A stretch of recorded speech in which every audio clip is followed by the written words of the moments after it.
오늘 국회 일정상 현장에 참석을 못하셨는데 서면을 통해서 저에게 그 축사를 전해주셨습니다. 그래서 자료집을 저희가 따로 만들어서 올려드렸는데요. 네, 같이 참고해서 보시면 좋을 것 같습니다. 시작하기 전에 오늘 오신 분들 시계를 먼저 간단히 드리고 시작을 하도록 하겠습니다. 과장님이나 또 발제 태어나신 분들은 이따가 따로 단상에서 이야기할 시간이 있으시니까 제가 따로 소개는 안 드리고요. 저희가 시작하면서 또 시간이 갔으니까 굉장히 오래간만에 저도 뵀는데 소비자 분쟁위원회 그 신종원 위원장님께서 귀한 걸음을 해주셔서 인사를 좀 소개해드리도록 하겠습니다. 네네. 그리고 최근에 따끈따끈하게 저희 소비자 권익포럼의 공동대표가 되신 분이 계십니다. 제가 배가 고파가지고 좀 일찍 오셔서 먹은 것 좀 사갖고 와달라 했더니 늦게 오셔가지고 못 먹었습니다. 저희 김준현 소비자 권익포럼의 공동대표님 감사드립니다. 네, 그렇게 여러분들 잘해주셨는데 이따가 또 토론하면서 준비하신 분들뿐만 아니라 플로어에서도 다양한 의견 주시면 좋을 것 같습니다.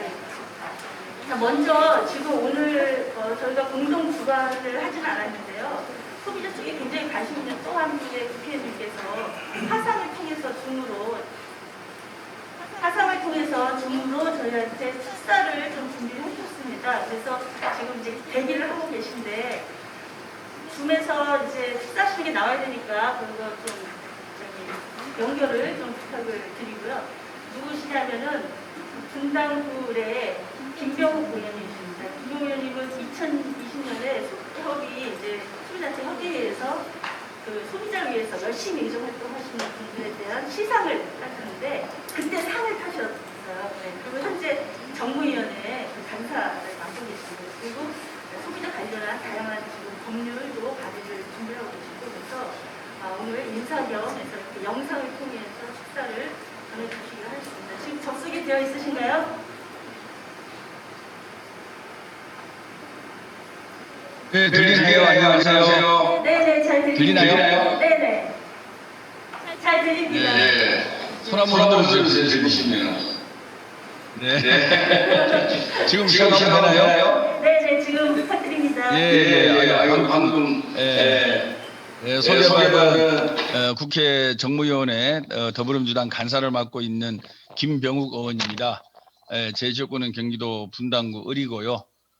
방금 말씀해 주셨다시피 올해 제가 금융소비자 대상을 받았습니다. 이재명 지사와 함께 공동 수상을 했는데요. 제가 국회에서 나름 노력한다고 했지만 이런 소비자 권익 포럼이나 소비자 시민의 모임 등등 소비자 단체가 연합해서 큰 상을 주신 것에 대해서 앞으로도 더 금융산업 발전을 비롯해서 금융산업의 발전함에 따라서 생기는 소비자 피해, 소비자 권익 보호를 위해서 더 열심히 일해야겠다 그런 생각을 하고 있습니다. 오늘 존경하는 송재호 국회의원님과 함께 소비자단체가 공동으로 온라인 플랫폼의 법적 책임 어떻게 규율할 것인가라는 토론회를 열고 있는데요. 여러분도 아시다시피 국회에서 이제 온풀법이라 그러죠. 온라인 플랫폼 공정거래에 관한 법률이 지금 발의가 되어 있고요. 공정위 그다음 저도 발의했고 몇몇 의원님들 발의했습니다.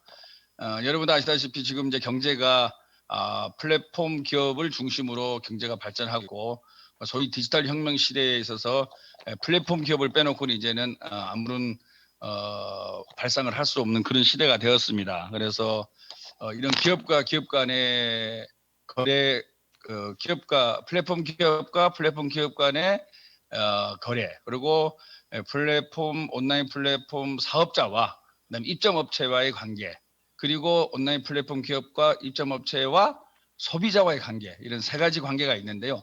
이제 각각 공정거래법, 그다음에 우리가 앞으로 제정해야 될 온라인 플랫폼 공정기업에 관한 법률, 그리고 세 번째가 이제 소비자와 관련된 법이 바로 전자상거래 관련 법률입니다. 그래서 다 아시다시피 이제 공정거래법은 이미 제정이 되어 있는 거고요. 온라인 플랫폼 기업 공정거래에 관한 법률은 지금 국회에서 논의를 해야 되는데 아직 본격적으로 하지 못하고 있는 입장입니다. 그리고 함께 논의해야 될 전자상거래 관련된 법률, 이런 플랫폼 기업을 중심으로 소비자와 이용자의 권익 보호를 어떻게 강화해 나갈 것인가, 이런 부분들이 이제 국회에서 앞으로 논의를 해야 될 것인데, 이런 소비자 단체와 송재 의원님이 함께 미리 이 법률에 대해서 어떻게 규율하는 것이 타당한 것인가라는 토론회를 개최하게 돼서 상당히 오늘 이 토론회가 의미 있고 비중 있는 그런 세미나가 되리라고 생각하고 있습니다. 일반적으로 판매자와 소비자 사이의 상거래를 주관하는 플랫폼 운영자라 그러죠. 운영자의 경우에 거래에서의 공정성을 지키고 소비자를 보호해야 하는 책임을 가짐에도 불구하고 저희 우리나라 온라인 플랫폼 기업의 성장이 워낙 빠르다 보니까 그 부분에 있어서 제대로 소비자 권익 보호를 하지 못했다, 이런 반성이 있고 있습니다. 그리고 그 분쟁의 형태 또한 다양하고 우리가 예측하지 못했던 형태의 소비자 피해가 일어나고 있습니다. 이런 것들을 저희가 예측 가능한 범위 내에서 최대한 법적 테두리 내에 이 보호 장치를 담아야 하지 않나라고 생각하고.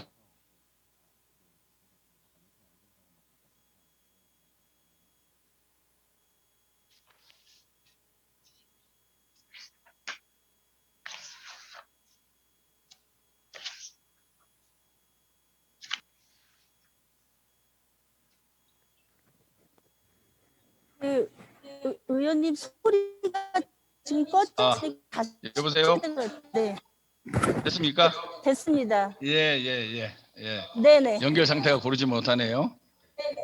네, 그래서 저희가 소비자 보호 차원에서 이런 법적 테두리를 어떻게 칠 것이냐라는 부분이 이제 핵심적 과제가 될 것이고, 그렇지만 이 소비자 보호가 또 산업 발전을 과잉 보호함으로 인해서 산업 발전을 또 저해할 우려도 있다고 생각합니다. 그래서 이런 디지털 혁명 시대에 있어서 온라인 플랫폼 기업의 성장과 그리고 글로벌 경쟁력을 확보하는 문제, 그 과정에서 생겨날 수밖에 없는 생겨날 가능성이 높은 소비자의 권익 보호, 이런 부분들을 잘 균형 있게 저희가 법안을 잘 만들어 나갈 책임이 국회에 있다고 생각하고요. 특히 정무위원회가 이 문제에 대해서 앞장서야 될 상임위입니다. 그리고 제가 또 간사를 맡고 있기 때문에 오늘 송재 의원님이 주관하는 이 토론회에서 소비자 단체들의 의견을 경청을 하면서 여기서 나온 좋은 의견을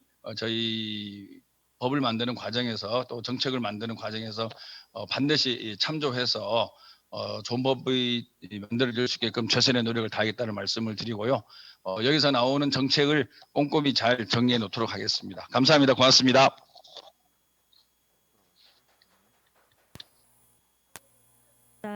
네, 감사드립니다. 여기는 또 마이크가 너무 소리가 작고 줌을 연결하니까 마이크가 또 너무 크고 소리가 좀 그러네요. 의원님 감사합니다. 소리가 들리시는지 모르겠는데 네네. 더 많은 의정활동 부탁드리고요. 자, 이제 그 시간이 좀 많이 지나서 바로 발제에 들어가도록 하겠습니다. 오늘 발제는 그 서희서 부산대학교 법학전문대학원 교수님이시고 저희 소비자 권익 포럼에 지금 공동대표를 같이 맡고 계신 서희석 교수님께서 준비를 해주셨습니다. 그 온라인 플랫폼 책임의 합리적인 규율 방안이라고 하는 제목으로 준비를 해주셨는데요.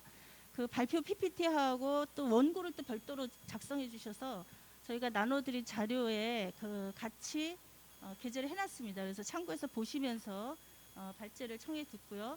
그리고 이어서 토론이 진행되는데 토론은 두 분은 줌으로 연결해서 토론을 해주실 거고 그 다음에 5분은 여기 현장에서 직접 이제 토론을 같이 발제자분들하고 토론을 같이 해주실 겁니다. 그래서 양쪽 이원화해서 진행이 좀 될 건데요. 이 점 양해해서 좀 봐주시면 좋을 것 같습니다. 자, 지금 유튜브 스트리밍도 하고 있는데 어떻게 잘 돼가고 있는 건가요? 네네, 잘 돼가고 있다고 합니다. 네, 저희 서희석 대표님을 큰 박수로 맞이해 주시기 바랍니다. 네네, 이따 자장하시면서 하시면 될 것 같습니다. 네네.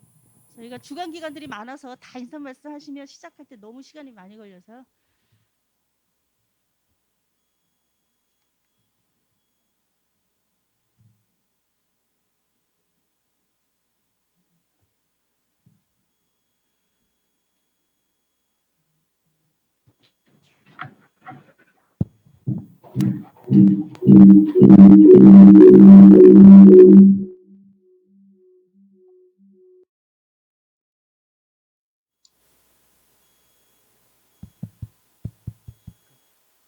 됐습니까?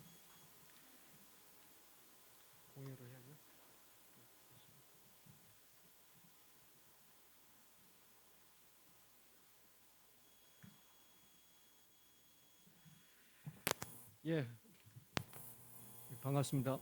인사드리겠습니다. 오늘 발제를 맡은 부산대학교 법전원에 근무하는 서희석입니다.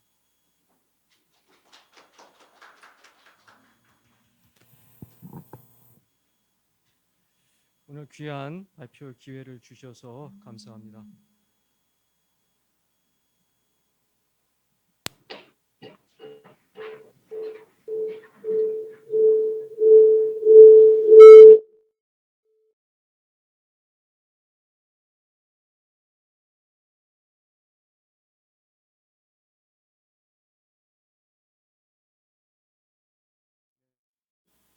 유튜브에는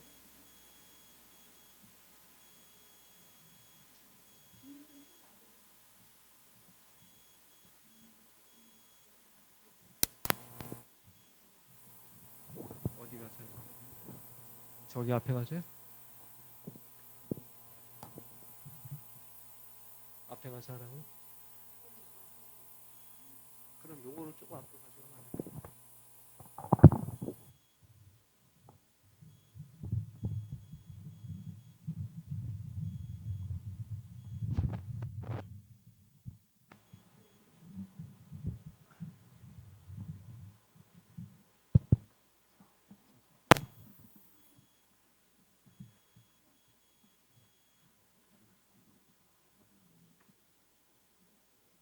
됐습니까?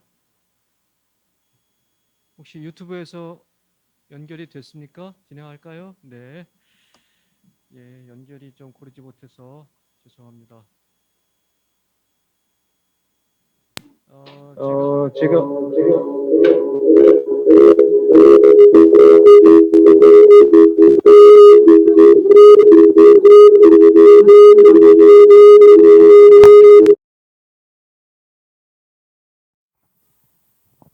이걸 가지고 앞에서 그러면 노트북만 가지고 가세요. 노트북만. 그래서 이렇게 놓고 하면은 제가 좀 편할 것 같습니다. 예, 그럼 시작을 하겠습니다. 오늘 제가 말씀드릴 내용은 전자상거래법 전면 개정안에 대한 검토 그리고 저의 제언입니다. 말씀드릴 내용을 목차로 정리를 했는데요. 조금 내용이 많습니다. 원래는 이거 4번부터 하는 게 심플하겠습니다만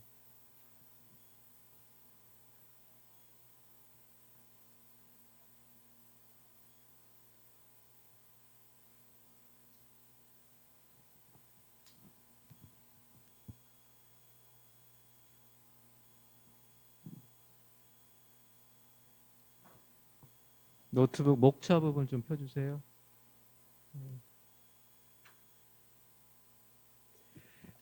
그렇게 해서는 전면 개정안의 정확한 이해가 어렵다고 생각하고 있습니다.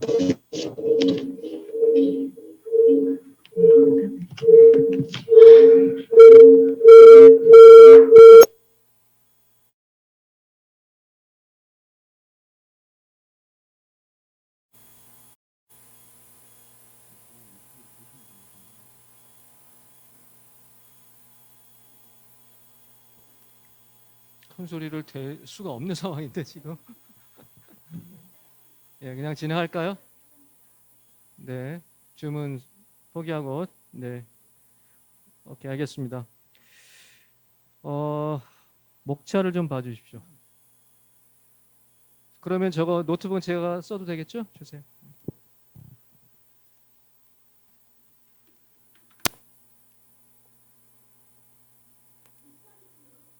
네. 예. 먼저 온라인 플랫폼이 무엇이냐를 좀 정확하게 알 필요가 있다라는 점입니다. 그 점부터 시작을 하겠고요. 그 다음에 현행법의 통신판매 중개자 책임의 구조가 어떻게 되어 있는지도 중요합니다. 왜냐하면은 개정안을 정확하게 이해하기 위한 기초가 되는 것입니다. 그 후에 입법 예고안의 특징 그리고 논점이 되는 부분들을 검토하고 이어서 규율 방안에 대한 제언을 진행하겠습니다.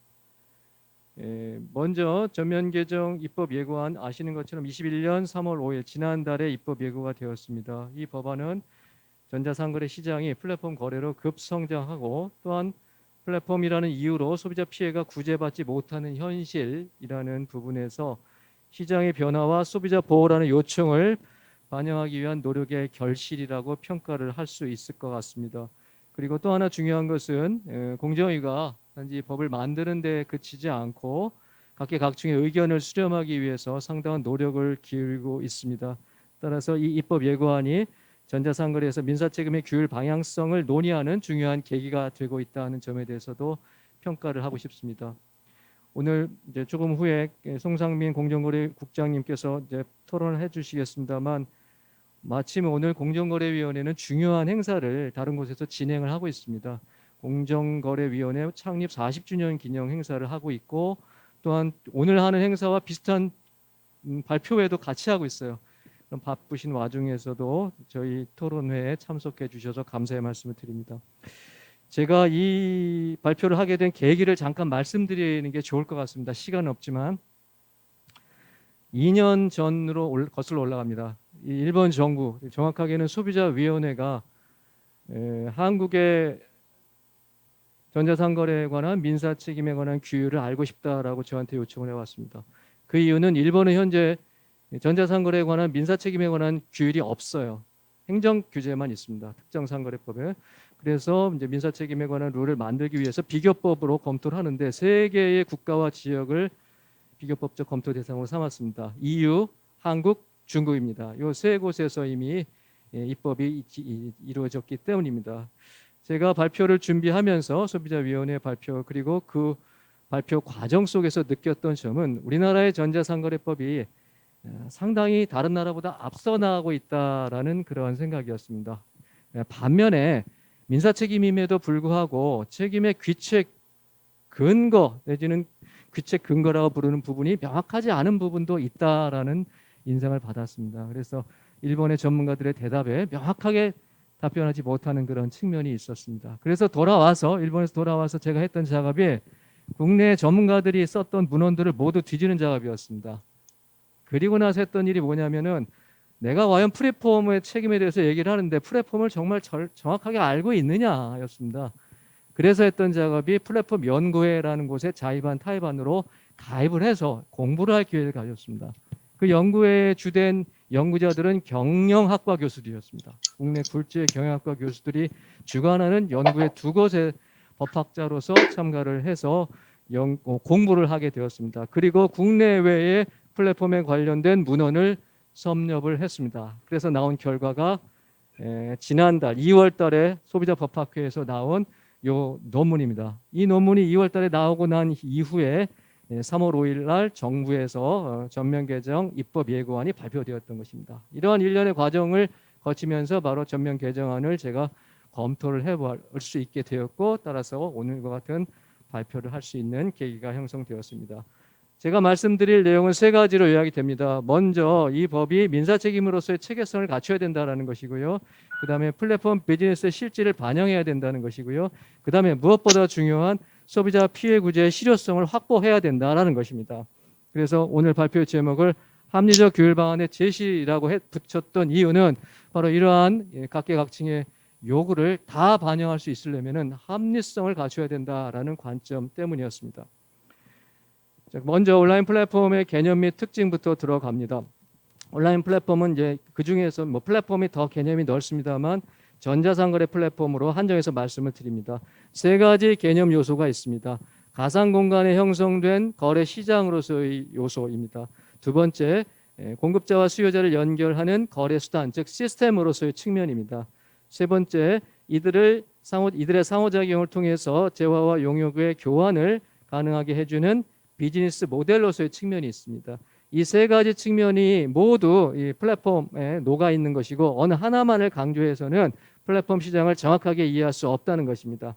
그런데 입법 예고안에서 나온 정의를 살펴보니까 이 중에서 전자적 시스템 두 번째 기술적 측면에 대한 부분만 지금 강조를 해놓고 있다라는 것입니다. 요거는 한 번쯤 생각해볼 여지가 있다고 보여지고요.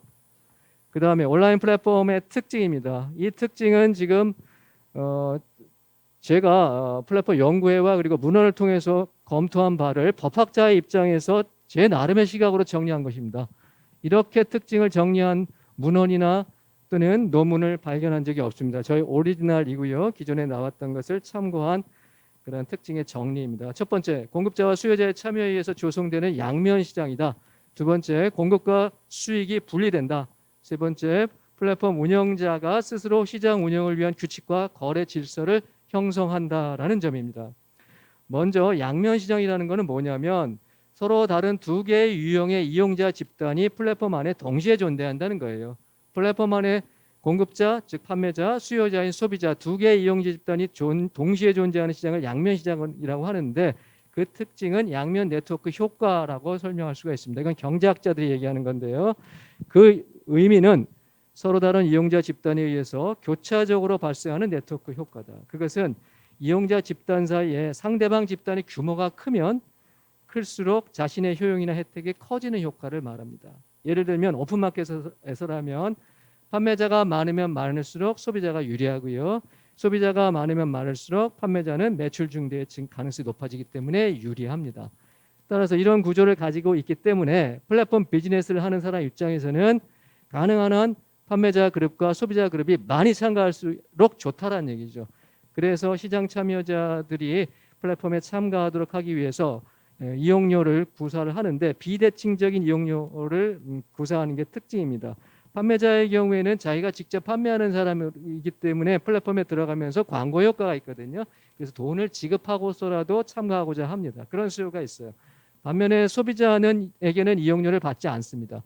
받지 않을 뿐만 아니라 오히려 음해 참가비를 지불한다. 이 얘기는 가령 이제 플랫폼이 발행하는 할인 쿠폰이라든가 포인트 같은 것들을 적립해 주거든요. 이것들은 플랫폼이 주는 것이지 판매자가 주는 것들이 아니에요. 그럼 왜 플랫폼은 이런 것들을 소비자에게 줄까요? 그 이유는 그 소비자들이 플랫폼에 참가하도록 하는 유인책을 마련하기 위한 것이죠. 따라서 이러한 음해 참가비는 판매자가 가격 할인을 하는 것이 아니다라는 관점도 중요한 포인트가 될 것입니다. 그래서 플랫폼 거래 구조를 그림으로 한번 그려봤는데요. 흔히 왼쪽에 있는 그림을 우리가 많이 참고를 합니다. 이것은 3면 계약 관계가 있다는 걸 나타내주고 있는 거거든요. 3개의 계약 관계가 있는 것입니다. 다만 이것만 가지고는 플랫폼 거래의 정확한 파악을 할 수가 없습니다. 오른쪽 그림은 플랫폼이라는 거래 시스템 내지는 거래 장소 또는 시장에 판매자와 소비자가 들어가서 둘이 계약 관계를 맺는다라는 걸 나타내고 있어요. 저 판매자는 여기서 하나로 나타나고 있지만 사실은 무수히 많은 판매자가 들어있죠. 우리나라의 1, 2위를 다투는 플랫폼의 입점업체의 숫자가 몇 개나 되시는지 아십니까? 정확하게 통계로 나와 있지는 않지만 수십만 입점업체 판매자가 지금 참가를 하고 있어요. 이 소비자는 그것보다 더 많을 수도 있겠죠. 소비자는 그 중에 하나의 판매자를 선택해서 계약을 체결하는 그런 구조다라고 이해하시면 되겠습니다. 그 다음에 온라인 플랫폼의 이제 두 번째 특징은 재화 등의 공급과 플랫폼 수익이 분리된다는 거예요. 재화 등은 말씀드린 대로 판매자가 공급하는 겁니다. 플랫폼은 기술적 수단인 시스템만을 제공해 주는 구조입니다. 그래서 플랫폼은 재화 등의 공급에 관여하지 않는다라는 걸 이해하는 게 중요합니다. 플랫폼이 뭐 요즘 쿠팡 같은 업체가 자기가 직접 배송한다고 하잖아요. 그거는 플랫폼으로서 행위하는 게 아니에요. 그건 판매자로서 행위하는 겁니다. 판매자에게 직접 책임 물으면 되는 거예요. 뒤에 다시 말씀드립니다. 그다음에 플랫폼의 수익 구조는 판매자로부터 시장 참가비를 지급받음으로써 수익을 창출하는 구조입니다. 플랫폼은 판매자의 가격에 관여하지 않는다라는 점도 중요한 특징입니다. 반면에 단면 시장, 이른바 자가몰이라고 하는 쇼핑몰에서 재화 등의 공급과 수익은 어떤 구조를 띠냐면 판매자는 자신이 직접 제작한 물건 또는 공급자로부터 구매한 물건을 등록을 해서 판매를 하죠. 또는 위탁 판매를 합니다. 그리고 수익 구조는 자기가 직접 책정한 가격으로 소비자에게 판매를 통해서 수익을 창출하는 구조예요. 그래서 자가몰과 플랫폼이라는 플랫폼의 구조는 완전히 다르다라는 걸 우리가 인식할 필요가 있습니다. 그 다음에 세 번째 특징입니다. 플랫폼 운영자는 어떠한 역할을 할까요? 이게 지금 법적으로는 가장 중요한 특징입니다. 플랫폼을 운영하기 위한 규칙을 설계하는 자입니다. 그래서 각 이용자 집단의 시장 참여에 관한 규칙, 즉 플랫폼 이용 약관을 마련하고요. 그 다음에 동시에 플랫폼 운영자는 플랫폼 거래 질서를 유지 관리하는 자이기도 합니다. 거래 질서를 유지 관리한다. 영어로 거버넌스란 말이 뭔지를 제가 한국말로 한번 풀어서 만들어 봤습니다. 재화 등의 유통과 판매 행위에 관한 현행법상 규제나 시장 운영에 관한 규칙이 준수되고 있는지를 확인하고 플랫폼 거래와 관련하여 발생하는 소비자 불만이나 분쟁을 적절하게 처리하는 등의 활동을 거버넌스라고 부를 수 있다. 자, 두 가지가 들어가는데요. 판매자의 적법성 준수 여부를 확인하는 작업입니다. 내가 만들어 놓은 시스템에서 판매만 하면 난 끝이야. 이게 아니란 얘기예요. 적법하게 판매 활동을 하고 있는지를 감시해야 된다는 얘기입니다. 사전적, 사후적 방법이 활용될 수가 있고요. 사전적으로는 약관을 활용하고요. 사후적으로는 문제가 발생하면 바로 조치를 취해야 되는 방법입니다. 그리고 또 하나 중요한 것은 소비자 불만이나 분쟁을 해결하는 데 스스로 앞장서야 됩니다. 왜냐하면 아까 말씀드린 대로 양면 시장이에요. 양면 시장에서 소비자가 만약에 불만을 갖거나 신뢰를 획득할 수 없으면 소비자는 그 플랫폼에서 이탈하게 됩니다. 그럼 플랫폼이 붕괴되어 버릴 수 있기 때문입니다.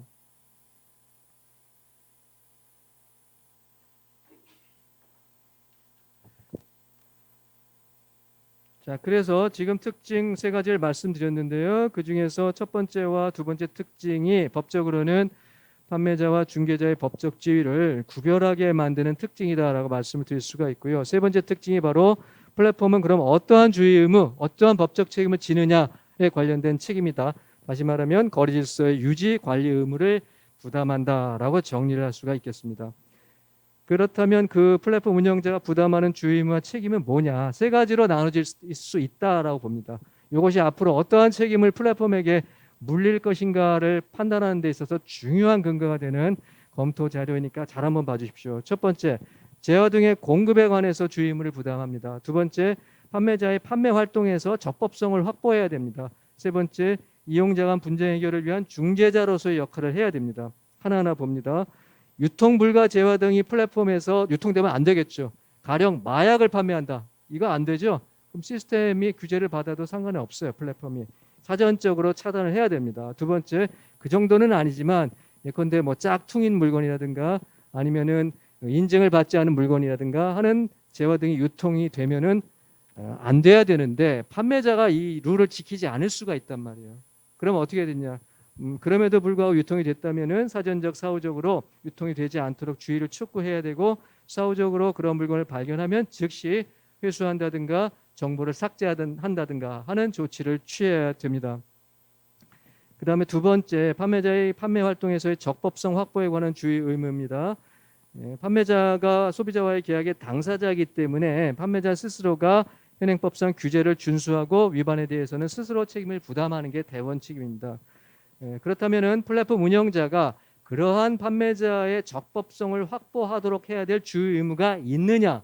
이게 굉장히 어렵고 중요한 얘기입니다.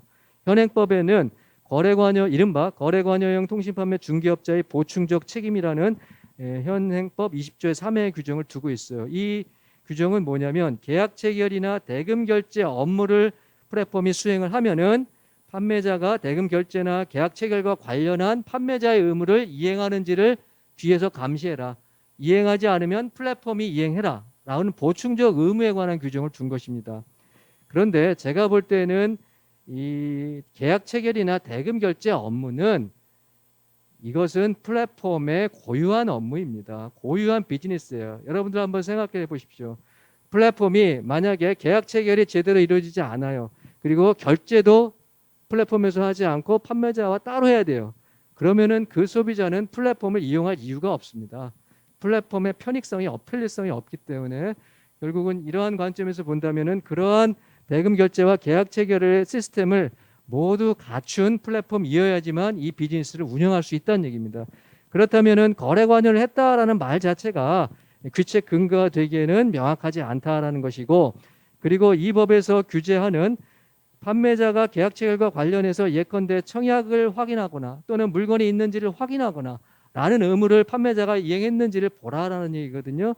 또는 대금 결제에 있어서 어떤 안전성을 지켰는지를 판매자가 지켰는지를 확인하라는 거거든요. 근데 그러한 의무는 판매자가 하는 게 아니라 현행 시스템에서는 플랫폼이 스스로 지금 시스템을 통해서 하고 있는 구조다. 그래서 규제의 실효성에도 문제가 있다라고 생각을 합니다. 그렇다면은 이 규정은 입법론적으로는 오히려 확장을 해서 적법성을 확보하도록 주의를 확보하도록 하는 그런 의무로 대체하는 게 타당하다라는 결론이 나올 수가 있습니다. 그 다음에 이용자 간 분쟁 해결을 위한 중재자로서의 주요 의무는 이거는 플랫폼의 존립에 관련될 수 있는 문제이기 때문에 당사자 간 자율에만 플랫폼이 맡겨둘 수는 없어요. 그래서 현행법도 분쟁 해결 등을 위한 조치 의무를 두고 있는데 그 의미는 분쟁 등을 해결하기 위한 중재자로서의 법적 의무를 부과한 것으로 이해를 합니다. 그런데 여기서 우리가 중요한 점입니다. 뭐냐면 플랫폼과 관련해서 소비자 피해가 나타나는 가장 큰 영역이 뭔가를 생각해 봐야 된다는 거예요. 여기서 지금 적시하고 있는 것처럼 판매자에게 책임을 묻기가 어려운 경우입니다. 가령 판매자가 도망간다든가 판매자가 무자력이라든가 판매자가 자기의 책임을 회피한다든가 바로 이러한 경우가 문제되는 겁니다. 플랫폼에게 책임을 묻으려고 하는 부분들이 바로 이러한 영역이거든요. 그런데 이러한 경우에 있어서의 소비자 피해 구제를 그렇다면 어떻게 실현할 것인가가 플랫폼 거래와 관련한 소비자 보호 문제의 핵심이라고 말씀을 드릴 수가 있어요. 근데 이 문제를 해결하기 위해서 공정위의 입법 예고안은 플랫폼에 대해서 엄격한 법적 책임, 즉 연대배상 책임을 부과하는 것으로 해결안을 지금 제시해 놓고 있는 것입니다. 현행법의 구조를 살펴보겠습니다. 이러한 특징 하에서 현행법은 어떠한 지금 책임 구조를 갖고 있느냐. 기본적으로는 통신판매와 통신판매 중개를 구별합니다. 그 얘기는 통신판매를 정의해 놓고 통신판매 중개를 별도로 정의해 놓고요. 그 다음에 각각의 업자, 통신판매 업자, 통신판매 중개업자가 어떤 의무와 책임을 부담하는지를 각각 나누어서 규율을 하고 있다는 얘기입니다. 그래서 통신판매 중개자는 지금 보시는 것처럼 20조, 20조의 2, 20조의 3에 걸쳐서 5가지 의무와 책임을 지금 부과받고 있습니다.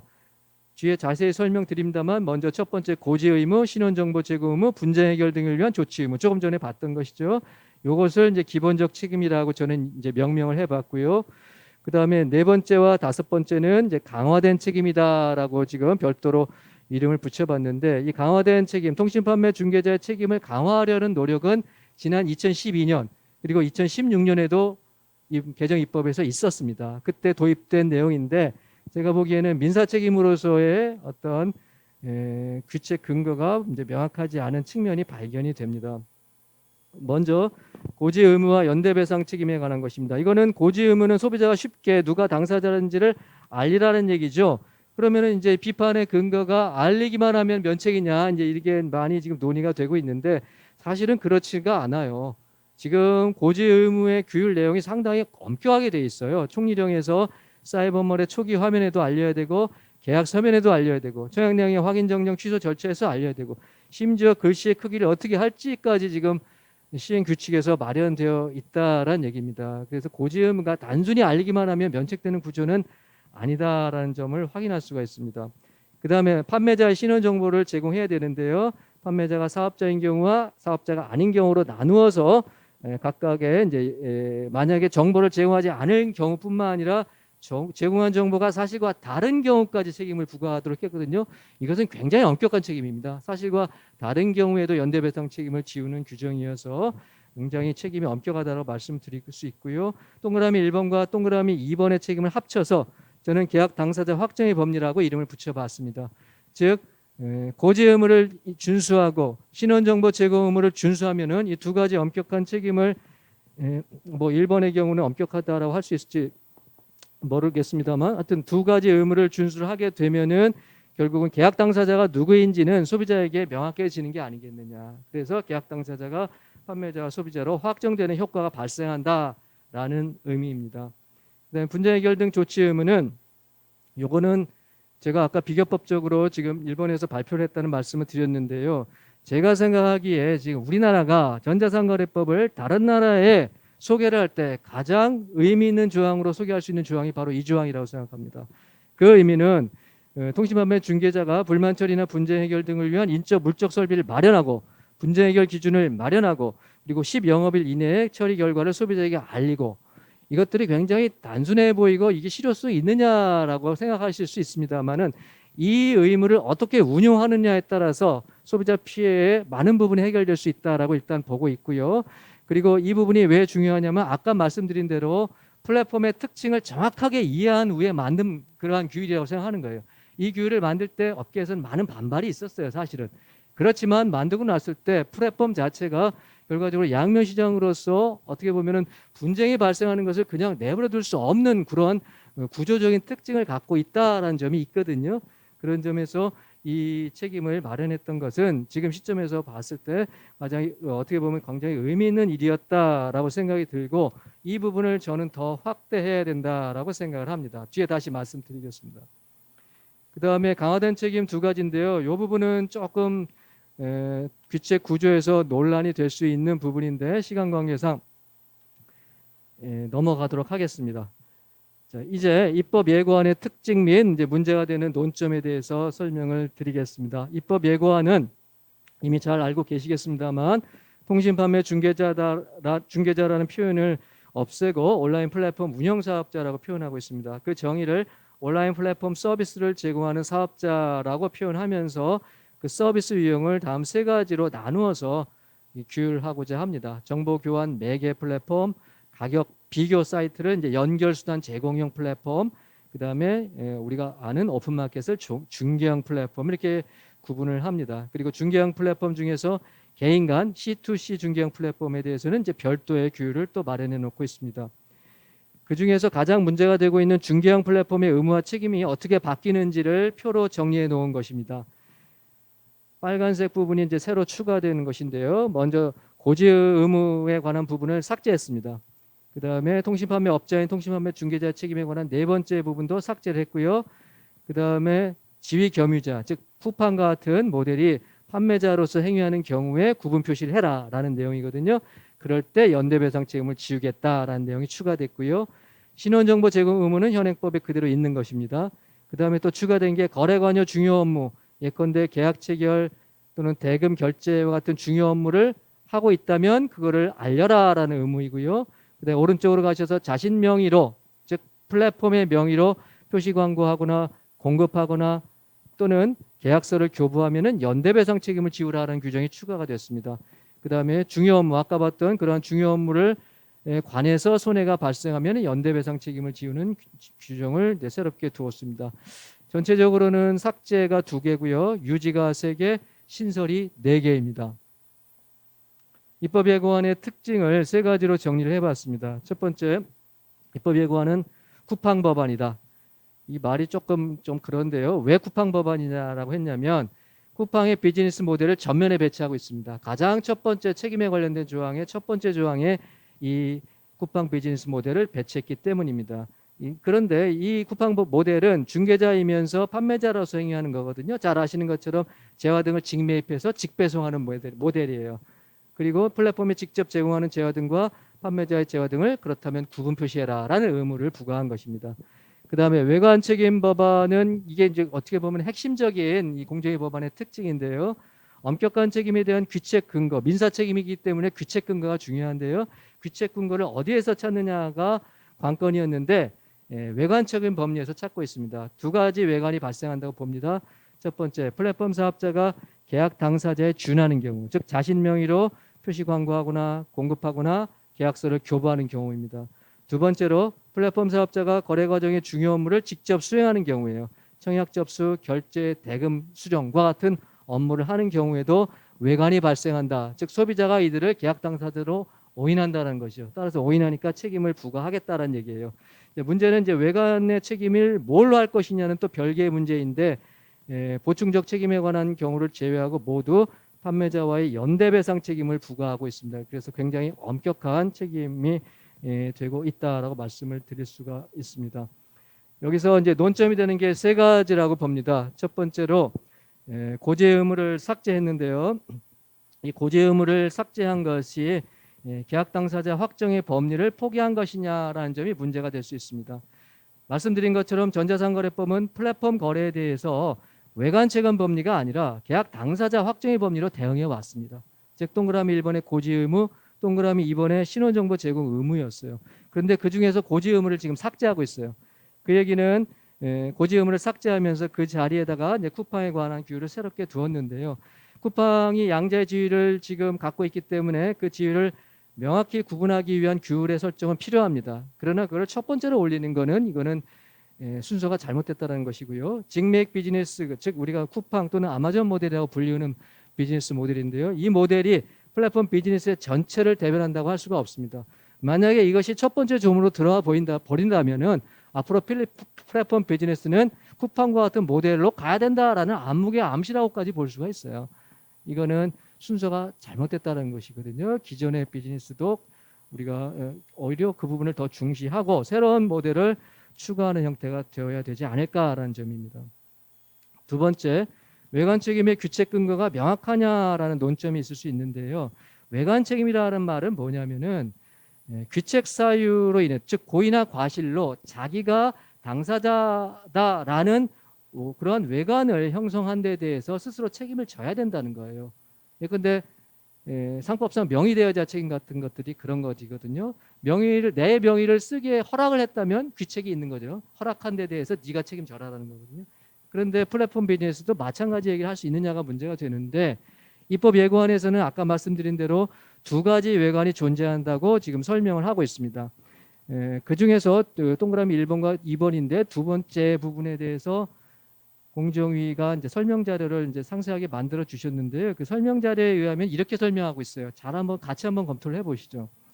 현재는 플랫폼 사업자의 고의 과실로 손해가 발생 시 소비자는 주체무자, 즉 입점업체에게 손해배상을 청구하고 있으며 입점업체는 플랫폼 사업자에게 구상한다. 이렇게 표현해놨어요. 플랫폼 사업자의 고의 과실이라는 것은 이건데 계약의 체결이라든가 대금 수령과 같은 부분에서 고의 과실로 소비자에게 손해가 발생하면은 소비자가 입점업체에게 책임을 묻는다라는 거예요. 그리고 입점업체는 이거는 플랫폼 사업자의 고의 과실이니까 나중에 플랫폼 사업자에게 구상권을 행사한다는 거예요. 이게 현실을 과연 제대로 반영한 인식인지 여러분들에게 한번 여쭙고 싶습니다. 그 다음에 두 번째 부분은 개정안은 소비자가 플랫폼 사업자에게 직접 손해배상을 청구하는 것이 용이하도록 입증 책임을 전환한 것이다라고 설명하고 있습니다. 이 부분은 불법행위 책임을 전제로 하는 것입니다. 불법행위 책임은 책임을 묻는 자가 입증을 해야 되는 거예요. 상대방의 고의 과실을. 근데 이 불법행위로 가면은 소비자가 플랫폼 사업자의 고의 과실을 입증을 못 하잖아요. 그래서 전환해서 플랫폼 사업자가 고의 과실이 없다는 걸 입증하라는 그런 취지거든요. 그거는 타당한 지적이에요. 그러나 현재의 구조 하에서도 소비자는 플랫폼과 이용 계약을 체결하고 있거든요. 그러면은 계약법적인 관점에서 플랫폼 사업자에게 책임을 물을 수 있어요. 그때는 입증 책임을 누가 지는 겁니까? 채무자인 플랫폼 사업자가 과실이 없다라는 걸 입증해야 되는 거거든요. 따라서 현행법 하에서도 입증 책임의 전환은 가능하다라고 설명할 수 있지 않을까라는 문제를 제기하는 것이고요. 그래서 그 다음 페이지에 제가 다시 한번 이 부분을 정리를 해봤는데요. 자신의 명의로 표시 광고 등을 했을 경우에 이걸 외관 책임으로 규율해서 결과적으로 연대배상 책임을 지우자라는 것이거든요. 여러분들 한번 생각해 보십시오. 자신의 명의란가 누구의 명의를 말하는 겁니까? 누구의 명의입니까? 자신의 명의가. 네? 지금 플랫폼이 주인공이잖아요. 플랫폼의 명의로 표시 광고하거나 물건을 공급하거나 계약서를 교부하면 그럼 누가 책임져야 돼요? 그건 플랫폼이 판매자라서 지금 그런 행위를 하는 거 아닙니까? 그러면 자신이 책임을 져야지 왜 외관 책임이 여기서 나옵니까? 번지수를 잘못 찾았다는 얘기고요. 두 번째, 거래 과정의 중요 업무를 수행하는데 이제 외관이 발생하느냐의 문제인데, 입점업체가 플랫폼 사업자의 고의 과실로 인한 손해에 대해서 먼저 입점업체가 배상하고 구상권을 행사한다? 플랫폼 사업자의 고의 과실이 있다면은 왜 먼저 배상을 해요? 판매자에게는 지금 고의 과실이 없는데 왜 판매자가 먼저 손해배상을 해야죠? 문제는 그것이 플랫폼 사업자의 고의 과실에 의해서 발생한 게 아니라 판매자 측에 문제가 있기 때문에 이 부분을 자신들이 책임을 져야 되는 건데, 이렇게 지금 플랫폼 사업자가 책임을 져야 된다라는 논리를 만들기 위해서 이런 부분이 지금 나온다라는 그런 의미입니다. 제가 말씀드리는 거는 플랫폼 사업자가 고의 과실이 있다 그러면 당연히 책임을 져야 되는 거예요. 그렇죠? 그런데 플랫폼 사업자의 고의 과실에 대해서 왜 판매자가 스스로 먼저 책임을 배상을 하고 사업자에게 구상권을 행사합니까? 이런 예가 과연 있는지 한번 여쭤보고 싶다라는 말씀을 드리는 것입니다. 입증 책임 전환 문제는 조금 전에 말씀을 드렸고요. 그 다음에 세 번째 논점입니다. 플랫폼 비즈니스의 특징을 고려했느냐. 세 가지 요소가 있다고 말씀드렸죠. 플랫폼은 판매자와 중개자의 법적 지위가 구별되는 비즈니스 모델입니다. 양자의 구별을 전제로 하여 법적 책임을 부과하고 또한 소비자 보호를 추구하여야 이 시장이 유지될 수가 있습니다. 그리고 소비자들은 그 장점을 누릴 수가 있습니다. 이게 바로 현행 전자상거래법의 기본적인 규율 체계입니다. 입법 예고안은 이러한 특징보다는 플랫폼 운영자가 판매자에게 준하거나 그 업무를 하는 자라는 점, 또는 거래 과정의 중요 업무를 수행한다는 점을 중시해서 연대배상 책임을 부과하는 데 초점을 맞추고 있습니다. 제가 생각하는 규율 방안을 간단하게 말씀드리겠습니다. 먼저 세 가지인데 여기서도 먼저 계약 당사자 확정의 법리를 유지 강화할 필요가 있겠습니다. 고지의 의무를 유지하는 게 중요합니다. 이거는 계약 당사자를 확정하기 위한 중요한 법리입니다. 그런데 이런 비판이 있습니다. 고지만 하면은 면책되는 것이 문제다. 이게 굉장히 중요하게 다뤄졌거든요.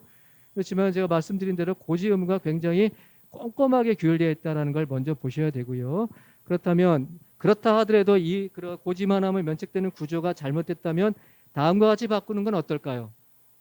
제가 제안하는 겁니다. 계약의 당사자가 누구인지를 명확하게 구분하지 않음으로써 소비자가 플랫폼 운영자를 당사자로 오인한 경우 계약 당사자로서의 책임이 발생할 수 있다. 이게 바로 외관책임 법리인 것입니다. 이렇게 규율하는 것을 외관책임 법리라고 하는 겁니다. 단순히 내 업무를 하고 있는데 플랫폼 사업자로서 업무를 하고 있는데 네가 그 업무를 하고 있으니까 외관이 발생했으니까 책임져. 이게 아니라 이렇게 하면 사업자들이 납득을 못 하잖아요. 그게 아니라 당신들이 계약 당사자가 누구인지 명확하게 표시해야 되는데 니들이 표시 안 해서 소비자가 오인했어. 거기에 규칙의 근거가 있는 거야. 그러니까 너희들이 책임져. 라고 얘기한다 그러면 사업자들도 불만은 있겠지만 여기에 대해서 반대를 할 수가 없는 것입니다. 민사법리는 이와 같이 규율을 해야 되는 거예요. 그 다음에 쿠팡 모델에 대한 대응 방안입니다.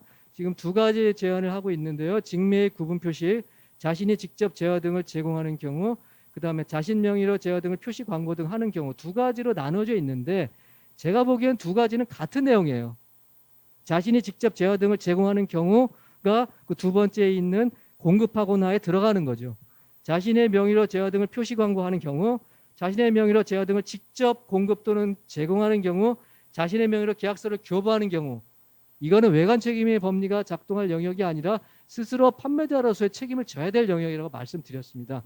따라서 양자를 통합해서 이 부분을 어떻게 바꾸냐면 그와 같은 경우에는 소비자가 계약 당사자를 오인하지 않도록 자신이 통신판매 계약의 당사자라는 사실을 명확하게 표시하지 않으면 설사 중개자로 행위하더라도 당사자로서의 책임을 질 수 있다라는 규율을 만든다면은 아마도 사업자들은 명확하게 구분하는 표시를 할 겁니다.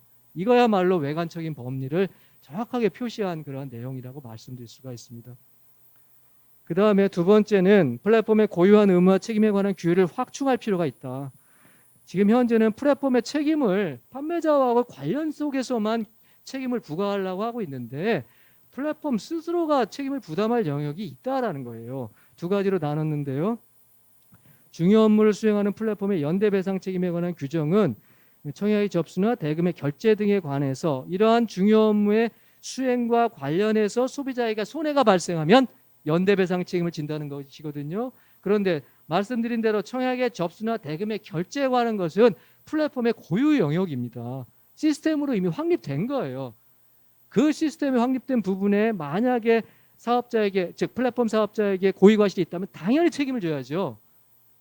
예. 그래서 시스템 유지 관리 의무로 이 부분을 수정할 것을 제안합니다. 그리고 거래관여형 통신판매 중개업자의 보충적 책임에 관한 규정은 이제 보다 내용을 확대해서 판매자의 적법성 확보에 관한 주임으로 재편하는 것이 필요하겠다라는 제안을 드립니다. 그리고 가장 중요한 것이 이 부분입니다. 이제 이럴 것만 하면 다 끝날 것 같습니다. 소비자 피해를 구제를 위해 바로 이것 때문에 지금 전자상거래법 전면 개정하려고 하는 거 아닙니까? 그런데 어떻게 책임을 줄 것이냐, 어떻게 피해 구제할 것이냐인데 두 가지입니다. 개별 분쟁 해결 등의 조치음 현재 존재하는 거 유지하고요. 그 다음에 업계 공통의 자율 규제를 강화하는 것을 제안합니다. 소비자 피해 핵심적 부분을 해결하기 위한 실효적 대응 조치가 필요합니다. 세 가지 제안하겠습니다. 첫 번째, 자율적 조정 절차입니다.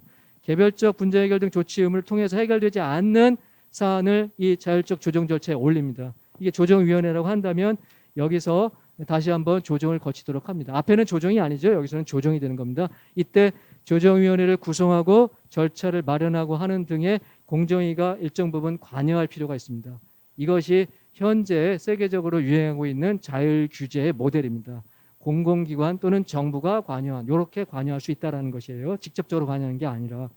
그 다음에 그 자율 조정에서 조정이 이루어지지 않는 동그라미 3번과 3번과 같은 경우, 예컨대 사업자가 도망한다든가 무자력이라든가 또는 책임을 회피해서 책임을 지지 않겠다, 조정안이 수락 안 됐다, 그런 경우에는 정말 조정위원회가 판단하기에 소비자를 구제할 필요가 있다고 하면은 피해기금을 업계 공통으로 마련해서 소비자에게 피해기금으로 피해를 구제해 줘라. 그리고 만약에 악의적인 사업자가 있다면은 업계에서 아예 퇴출해버려라. 삼진아웃 또는 원 스트라이크 아웃 같은 것들도 검토가 필요하다. 이러한 실효적 조치의 근거를 법에 마련할 것을 제안합니다. 그다음 마지막으로 이제 결론을 말씀드리고 마무리 짓겠습니다. 입법 예고, 제가 뭐 굉장히 지금 시간이 없어갖고 빨리 하다 보니까 흥분한 것처럼 보이는데 사실은 그게 아닙니다. 굉장히 지금 조곤조곤하게 말씀드린다고 하고 있는데 말을 빨리 하다 보니까 입법 예고안이 만약에 그대로 통과된다면 플랫폼은 관리 비용이 급상승할 거예요. 그렇게 되면은 플랫폼 비즈니스 모델 자체가 붕괴될 수도 있는 위기에 빠지게 됩니다. 그거는 소비자 이익 자체를 없애버리는 길이 될 수가 있어요. 이런 길은 좀 막아야 되겠다.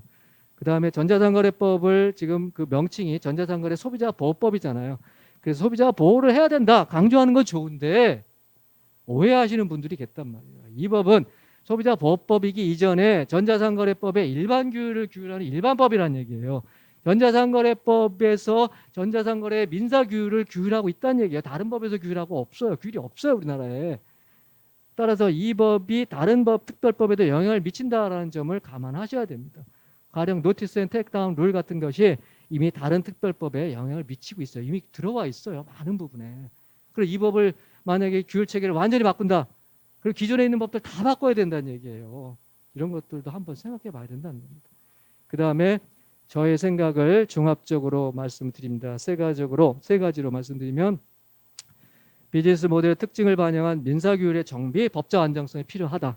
두 번째, 소비자 피해 구제 실효성을 확보하기 위해서 업계 자율성을 강화해라. 업계에게 자율성을 주십시오. 업계에게 자율성을 준다는 것은 그들에게 책임을 부여하는 겁니다. 스스로 한번 해라. 양면 시장이기 때문에 이 분쟁을 그대로 내둘 수가 없어요, 이 사람들도. 그렇다면은 책임과 자율성을 동시에 부여했을 때 과연 소비자 피해가 더 줄어들지 늘어날지를 한번 검토해 보자. 저는 줄어들 것이라고 생각합니다. 마지막으로 차제에 이번에 전자상거래법 전면 개정안의 얘기가 이렇게 전면적으로 나왔을 때 공정위가 지금 이 전자상거래에 관련해서 엄청난 민원에 시달리고 있습니다. 경무에 시달리고 계세요. 공정위가 민원 처리하는 부서가 아닙니다. 시장의 감시와 엄격한 법 집행, 본연의 업무로 돌아갈 수 있도록 많은 부분을 민사룰로 옮기고 자율성을 강화하는 방향으로 법을 개선을 한다면 공정위가 더 많은 역할을 할 수 있을 것이고 우리나라의 전자상거래 시장이 더 건전하게 발전할 수 있을 것이라고 생각을 합니다. 두서없는 발표를 마칩니다. 고맙습니다.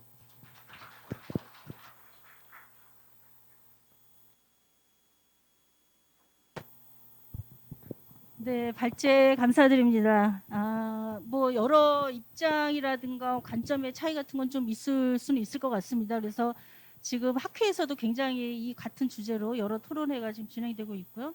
공정거래위원회에서도 각 분야별 전문가들하고 뭐 계속 시리즈로 미팅을 하고 있는 것 같습니다. 근데 핵심적인 것은 어쨌든 그 플랫폼 사업자들이 자체적으로 스스로 규율하고 그리고 시장의 성장이라고 하는 것이 소비자를 위한 성장이 될 수 있도록 이번 그 전자상거래법에 있어서 좀 더 면밀하게 몇 가지 사안들 좀 들여다보자 이런 말씀으로 정리를 할 수 있을 것 같습니다.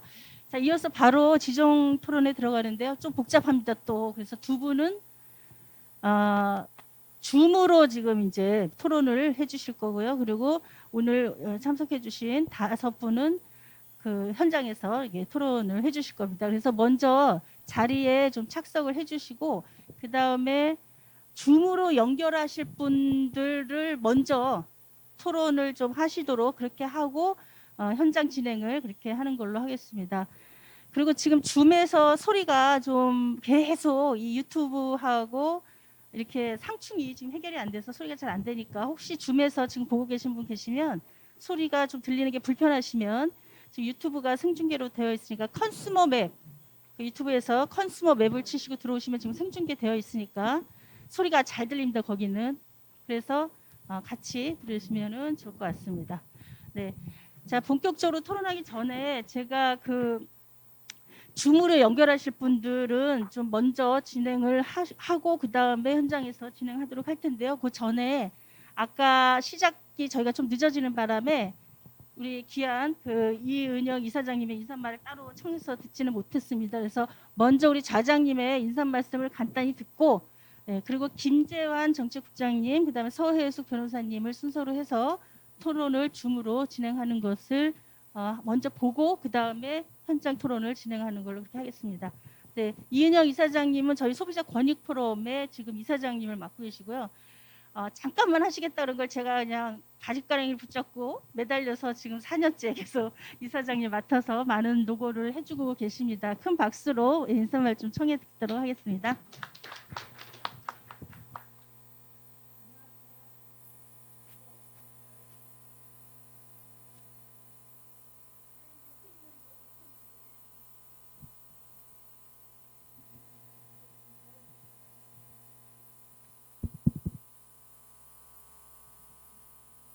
네, 오늘 사회를 맡게 된 이은영입니다. 저는 소비자 권익 포럼의 이사장을 맡고 있습니다.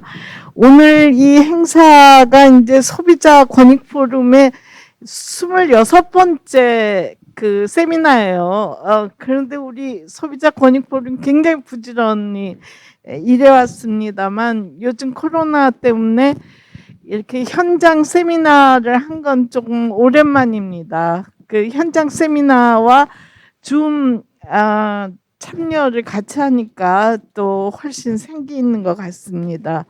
그리고 오늘 행사를 위해서 지금 송재호 국회의원님이 인사말을 써주셨고, 그리고는 이제 아까 그 줌으로 정무위원회 김병욱 의원님이 그 축사 말씀을 해주셨는데, 이 두 분이 이제 국회에서 전자상거래법 전면 개정을 위해서 애쓰시는 대표적인 분들인데, 아까 인사말 중에는 아직 그 법안이 국회에 그 본격 논의되지는 않았다 이런 말씀을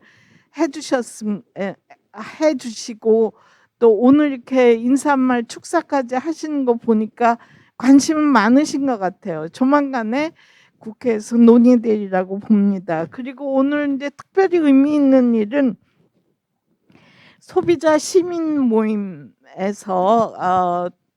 저 회장님께서 이렇게 토론으로 나와주시고 또 저희와 공동 주최를 해주셔서 매우 감사합니다. 그리고 공동 주최를 같이 해주신 소비자가 만드는 신문에 또 매우 감사드립니다. 그동안 이제 주제 발표 들으셨지만 다시 한번 말씀드리면, 오늘 그 주제는 온라인 플랫폼의 법적 책임 어떻게 규율할 것인가 라고 하는 큰 제목입니다만, 거기에 이제 부제가 있습니다.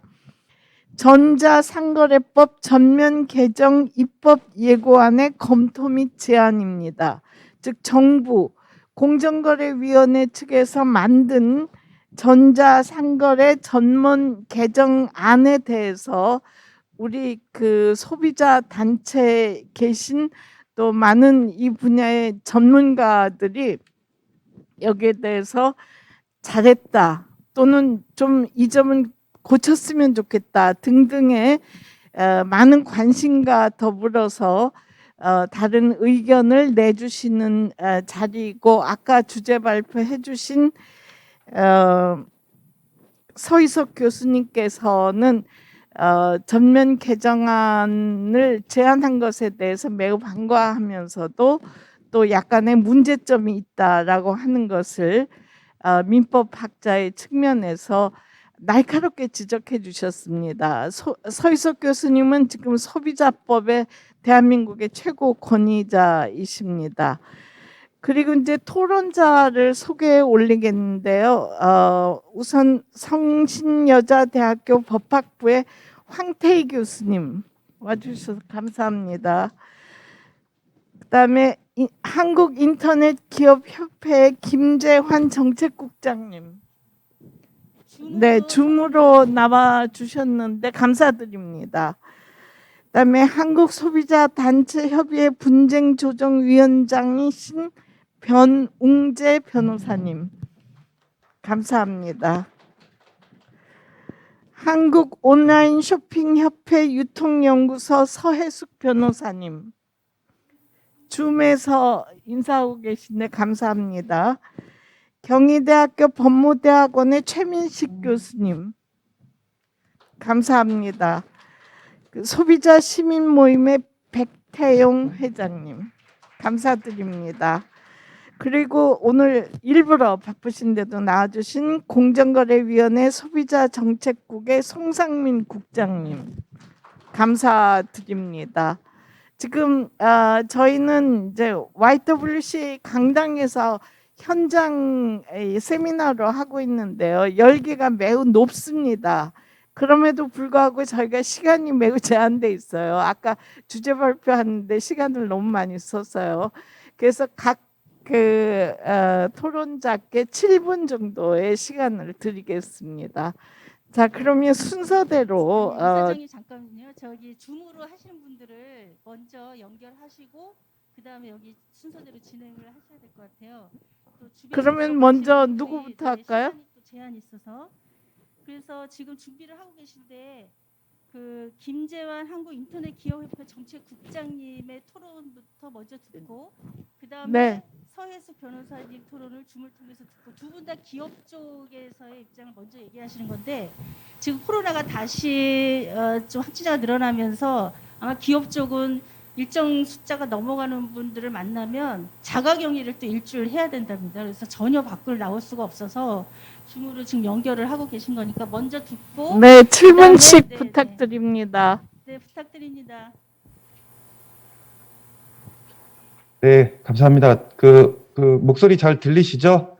바로 시간이 얼마 없으니까 시작하도록 하겠습니다. 방금 소개받은 한국인터넷기업협회 김재환입니다. 일단 서희석 교수님께서 말씀 주신 전자상거래법 전면 개정 입법 예고안의 검토와 재현 부분에 대한 저희 협회 의견을 말씀드리겠습니다. 온라인 플랫폼의 개념부터 전자상거래법에 따른 통신판매 중개자 책임 및 구조에 대한 교수님의 명료한 설명에 감사드립니다.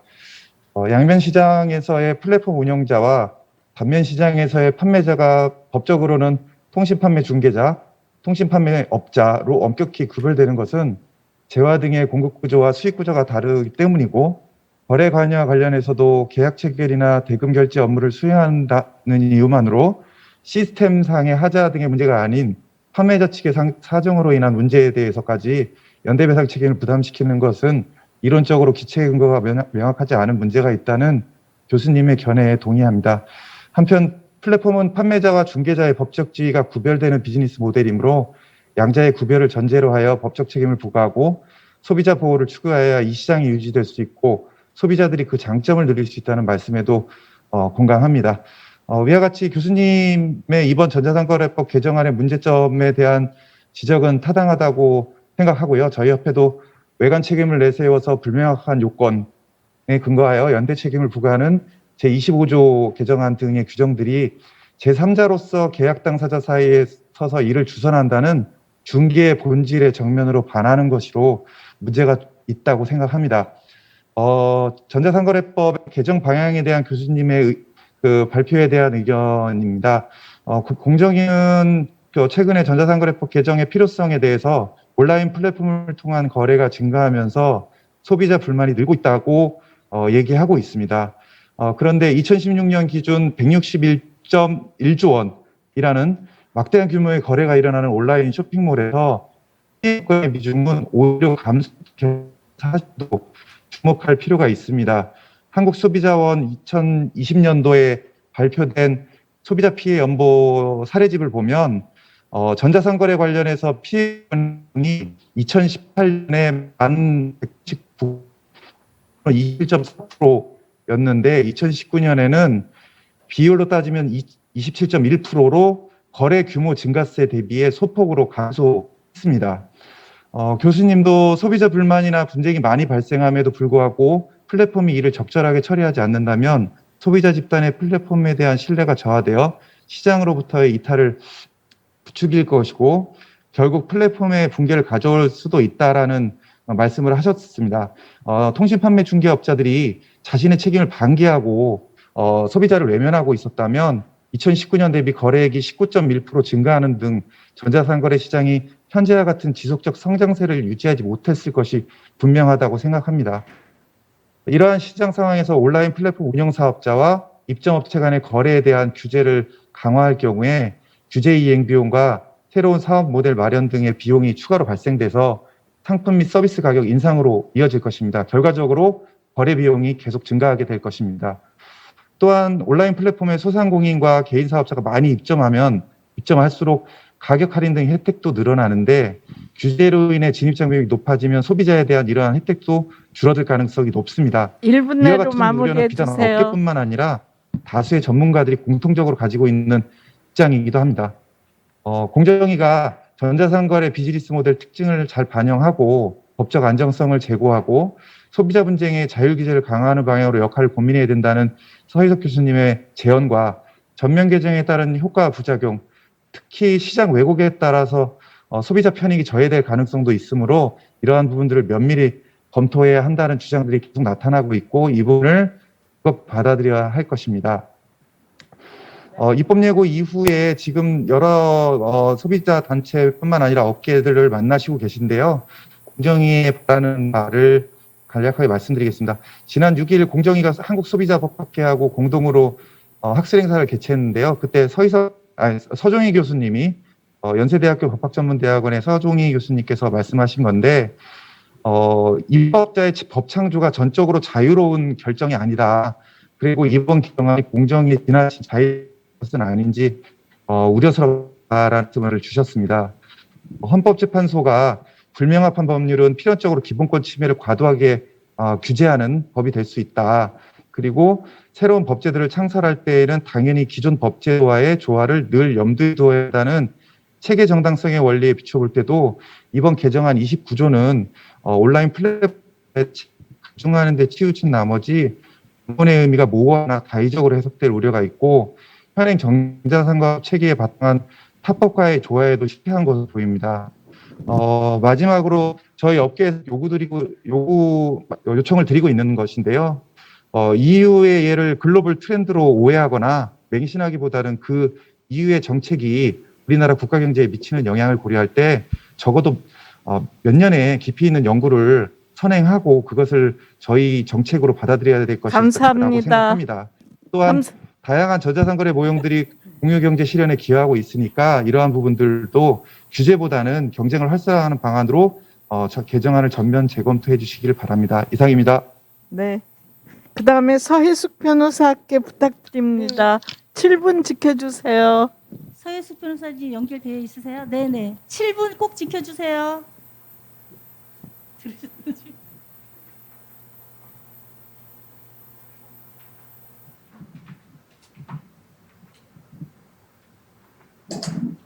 네, 들리시는지 모르겠습니다. 안녕하십니까.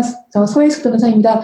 발표할 기회를 주셔서 감사하고 전상법 전면 개정안에 대해서 발표해 주신 서희석 교수님 발표 너무 잘 들었습니다.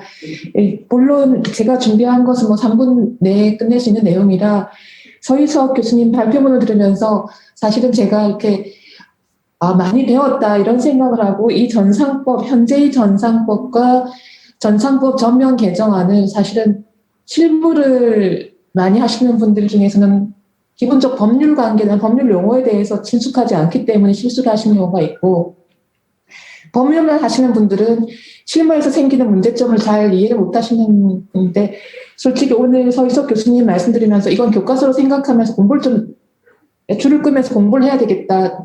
교과서로 내도 전혀 흠집이 없는 깊이 있는 법률적인 아주 탄탄한 법리와 실무화를 제대로 조화시킨 발표문이다 이런 생각이 들어서 일단은 그 부분에 대해서 진짜로 감사하다는 이 자료를 준비하시는데 많은 사람들에게 공유해 주신 거에 대해서 감사하다는 말씀드리고요. 그래서 제가 생각했던 것들이 어떤 법률 용어로 잘 표현이 되지 않았는데 그것들을 어떻게 표현하면 정확하게 상대방에게 전달되는가 하는 것들을 배울 수 있는 자리였습니다. 발표문에 대해서는 이 정도 말씀드리고요. 제가 말씀드리고 싶은 것은 이제 교수님도 말씀하셨고 여러분들께서 많이 이제 공감하고 계시는 건데 이 전상법 전면 개정안이라는 것은 지금 통신판매 중개업, 통신판매업자로 돼 있는 것들을 그 온라인 플랫폼 운영 사업자, 그 내에서도 또 정보교환 매개 플랫폼 사업자, 연결수단 제공 플랫폼 사업자, 거래중개 플랫폼 사업자, 그리고 플랫폼 이용 사업자, 온라인 그 플랫폼 이용 사업자 이렇게 아예 규정을 전면적으로 개정하는 것을 내용으로 담고 있는데 사실은 저는 이렇게 한 것을 변호사인 저도 제가 도대체 제가 거래하고 있는 데가 어딘지 알 수가 없을 것 같습니다. 그럼 소비자들 입장에서는 내가 당사자가 누구인지 알 수 없는 소비자인데 누구인지 고지를 해주는 것이 좋을지 아니면 이렇게 법률적으로 여러 종류로 해놓고 알아서 맞춰봐라 하는 게 좋을지에 대해서는 사실은 다시 한번 생각이 필요하고요. 그렇게 알아맞혀봐라 하기엔 좀 미안하니까 연대책임 의무를 부과하지 않았나 생각이 드는데 그 연대책임 의무를 부과하는 것에 대해서는 뒤에 가서 다시 좀 말씀드리겠지만 사실은 이 모든 것이 분쟁을 오히려 일으킨다. 내가 누구한테 가서 어떤 책임을 물어야 할까요? 라는 것을 계속 물어야 하는 소비자들을 양산하게 된다라는 말씀을 드리고 아까 서희석 교수님 말씀하신 것처럼 정리가 다 되거든요. 이 25조 죄송합니다. 25조 지금 안에 25조 3항에서 자신의 명의로 계약서를 교부하거나 이거를 이렇게 지금 전면 개정안에서는 새롭게 분류를 했지만 그냥 우리 현행 전상법에서 판매자거든요. 그렇기 때문에 법률적으로 봤을 때는 분명한 것을 다른 카테고리로 줄을 세우는 것이 시장에서 많은 혼란을 가져오지 않을까. 그리고 그것에 따라서 얻는 이익이 무엇인가. 저는 사실 가장 큰 문제점은 소비자들 입장에서도 굉장히 구분하기 어렵다. 그렇기 때문에 내가 누구하고 거래할 수 있는지 알려주는 것. 그것이 가장 사실 소비자들한테 쉬운 거고 보호하는 것이다. 그리고 이것이 전상법이 그냥 2002년도에 만들어진 이후에 대충 해온 법이 아니라 항상 이런 고민들을 하고 하면서 만들어져서 결국은 고지를 해주는 게 소비자한테 가장 안전하다는 그런 우리 이 시장에 참여하시는 분들의 전문가들의 공감대가 있어서 지금까지 이렇게 유지가 되었고 그 고지를 보다 분명하게 하는 것이 소비자를 더 보호하는 것이다 라고 되어 왔다는 점 이런 점에 대해서 다시 한번 왜 지금까지 이런 토대 내에서 이런 고지를 하면서도 우리나라에서 이 전상법의 그 체제가 유지되어 왔고 소비자들도 여기에 많이 참여하고 안심을 하고 참여해 왔고 시장은 폭발적으로 성장할 수 있었는가에 대해서 한번 생각을 해볼 필요가 있다는 것이 제 의견입니다. 그리고 제가 좀 본질적으로 다른 부분에 측면에 접근하고자 하는 거는 전 아까 서희석 교수님 말씀하신 것처럼 참 공감이 되는 게 이미 전상법은 전자상거래 소비자보호법이 아니라 전자상거래 전 체계에서 어떤 특별법, 민법을 약간 그 민법에 대한 특별법의 지위를 가지게 됐기 때문에 그런 측면도 고려된다는 말씀도 참 뜻깊게 잘 들었고요. 그리고 소비자 보호라는 측면에서 보더라도 소비자란 과연 어떤 소비자를 말하는 것인가 너무나 불견적인 관점에서 이 전상법이 지금 사실은 소비자를 보고 있지 않은가 하는 것입니다. 제 의견은. 소비자라는 분은 사실은 시장에 아까 서희석 교수님 자료도 나와 있는데 시장에 참여자가 많게 되면 그 경쟁에서 나오는 가격의 혜택 참여자가 예를 들면 지금 우리 플랫폼 중에서 택시 호출 플랫폼 같은 경우에는 시장 참여자가 몇이 안 되니까 택시 기사님들 굉장히 고통받고 있지 않습니까? 그런 시장 지배적 사업자가 한둘만 있는 사업 시장이 아니라 이 전자상거래는 수많은 공룡부터 토끼까지 있는 굉장히 생태계가 번성해 1분 내로 마무리해 주세요. 그 이익을 소비자들이 누려왔습니다. 뭐냐면 나는 안전하게 거래를 하고 싶다고 하면 정말 대기업이 이 수백만 원짜리 가전제품이기 때문에 나는 이 사이트에서 사고 싶다라고 하면 그 선택의 여지가 있었고 난 2만 원짜리 그냥 슬리퍼 하나 사겠다 또는 5천 원짜리 슬리퍼를 사겠다고 하면 리스크가 있더라도 좀 더 싼 거를 살 수 있고 하는 그럼 여러 가지 다양한 상태가 지금 사실 공정거래위원회 공도 크다고 생각합니다. 왜냐하면 이때까지 그 생태계를 그 룰을 펜스만 치고 그 안에 들어가서 잡초제를 뿌리지 않고 잘 번성하도록 하면서 또 가이드라인을 잘 쳐왔기 때문에 그런 것도 있거든요. 그래서 지금까지 그렇게 잘 해오셨고 했기 때문에 시장에서 이 생태계가 건전하게 잘 커올 수 있었는데 그러면 소비자들을 지금처럼 이렇게 마무리해 주세요. 만약에 플랫폼 사업들을 강화해가지고 시장의 참여도를 줄여버린다면 소비자들의 선택의 폭이 줄어들고 경쟁에서 누릴 수 있는 효율들이 줄어들게 됩니다. 그래서 그리고 청년 창업이라든지 그런 분들이 이제 플랫폼을 참여할 수 있던 시장의 문이 좁아지게 되기 때문에 공정거래위원회가 사실 가장 추구하고 있는 경쟁 자체가 제한된다는 그런 점이 있습니다. 변호사님 이제 그래서 시간 좀 거의 많이 지났으니까 예. 맞춰주십시오. 맞습니다. 예, 그런 부분을 다시 한번 좀 생각해서 제고해 달라는 게 제 의견입니다. 마무리하겠습니다. 예, 감사합니다. 네, 감사합니다. 그동안 사업자 측에서 두 분의 말씀을 들었습니다. 다른 토론자 분들께 죄송합니다. 우리가 꼭 4시에 끝나야 되나요? 네, 시간이 얼마 남지 않았는데 그래도 하시고 싶은 말씀은 7분 이내에 하시도록 부탁드립니다. 우선 황태희 교수님. 네, 안녕하세요. 성신여대 법학부의 황태희 교수입니다.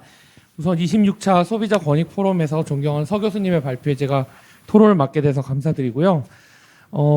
저는 학교에서 경제법과 소비자법을 다 같이 가르치고 있습니다. 그래서 지난 몇 년 동안에 이 전자상거래법과 관련해서 학회나 토론회 그리고 연구를 통해서 서 교수님 비롯한 경제법, 소비자법 전문가들 그리고 소비자 전문가들께서 다양한 개정 필요성을 말씀해 주셨는데요.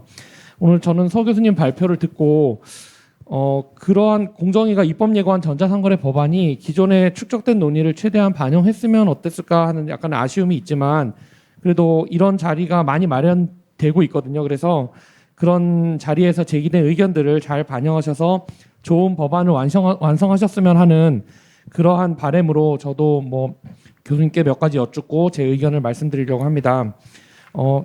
교수님께서 지적하신 대로 온라인 플랫폼은 사실 중개자적인 성격을 가지고 있는 것이 본질이고요. 양면 시장의 특성을 가지고 있습니다. 양면 시장의 성질이라든지 플랫폼의 종류라는 것은 저희 공정거래법에서도 많이 연구가 되고 있는 분야인데요. 그 양면은 지금 아까 김병욱 의원께서 말씀하셨듯이 이 거래 공정화에 관련된 측면과 소비자 보호라는 이 양면적인 입법으로 지금 진행이 되고 있거든요. 근데 그 양면을 그렇게 각각의 법으로 규율할 수 있는 것인지 그렇게 플랫폼이 물론 비대해진 플랫폼도 있습니다만 그런 거래 당사자나 우월적 지위가 확고한지에 대해서는 한번 좀 고민해 봐야 될 필요가 있다. 왜냐하면 통신판매 중개자로서의 책임을 넘어서서 거래에 직접 관여하고 책임을 부담할 수 있는 플랫폼이라는 것이 물론 큰 플랫폼도 있습니다만 방금 전 서 변호사님께서 말씀하셨듯이 중소 플랫폼이나 스타트업도 굉장히 많거든요. 그런데 그러한 플랫폼에 어떤 영향을 주게 될지에 대해서는 사실 입법 여부 전에 충분한 비교 분석이 이루어졌는지 만약에 이루어졌다면 그 결과가 공개되어야 된다라고 생각하고 있고요. 실제로 상당수 플랫폼들이 공급자와 소비자를 연결하면서 소비자의 편익을 증진시키고 있습니다. 그래서 소비자가 이제 원하는 공급자를 매칭해 주는 게 이제 이 플랫폼의 역할인데요.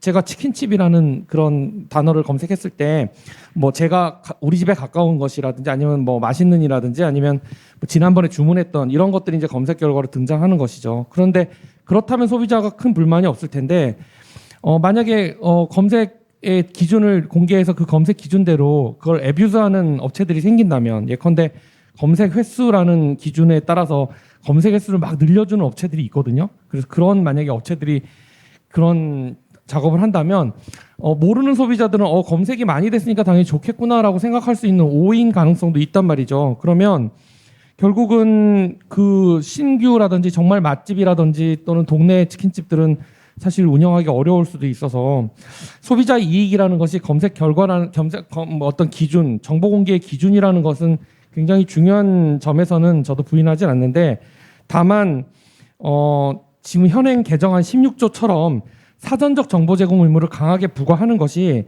과연 타당한 것인지 이 전자상거래 생태계에서 아니면 의무를 두긴 하되 영업비밀과 같은 정도의 제한이 필요한 것인지는 교수님께 한번 여쭤보고 싶고요. 공정거래법 전공자로서 사실 다른 분들이 지적하지 않는 몇 가지 부분들을 좀 말씀을 드리려고 하는데 그중에 하나가 역차별 문제입니다.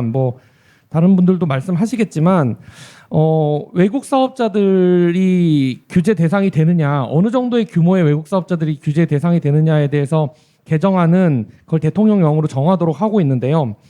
외국의 규모가 작은 사업자들은 그러면은 규제 범위에 들어가지 않는 것이죠. 반대로 우리나라에 그럼 그 정도 규모를 가진 사업자들도 규제 범위에서 벗어나는 것인지 그렇지 않을 것 같거든요. 그래서 국내 소비자들이 외국 플랫폼에서 구입을 한다든지 국내 플랫폼에서 구입을 한다든지 했을 때 소비자의 입장에서 동일하게 보호를 받을 수 있는 수준이 어느 정도인지를 생각해 봐야 되는데, 그러한 실효성적인 측면에서 현재 개정안의 역외 적용 제도라든지 국내 대리인 지정 제도가 또 민사적인 차원에서 어떤 의미를 갖고 있는지 교수님 의견을 한번 여쭙고 싶습니다.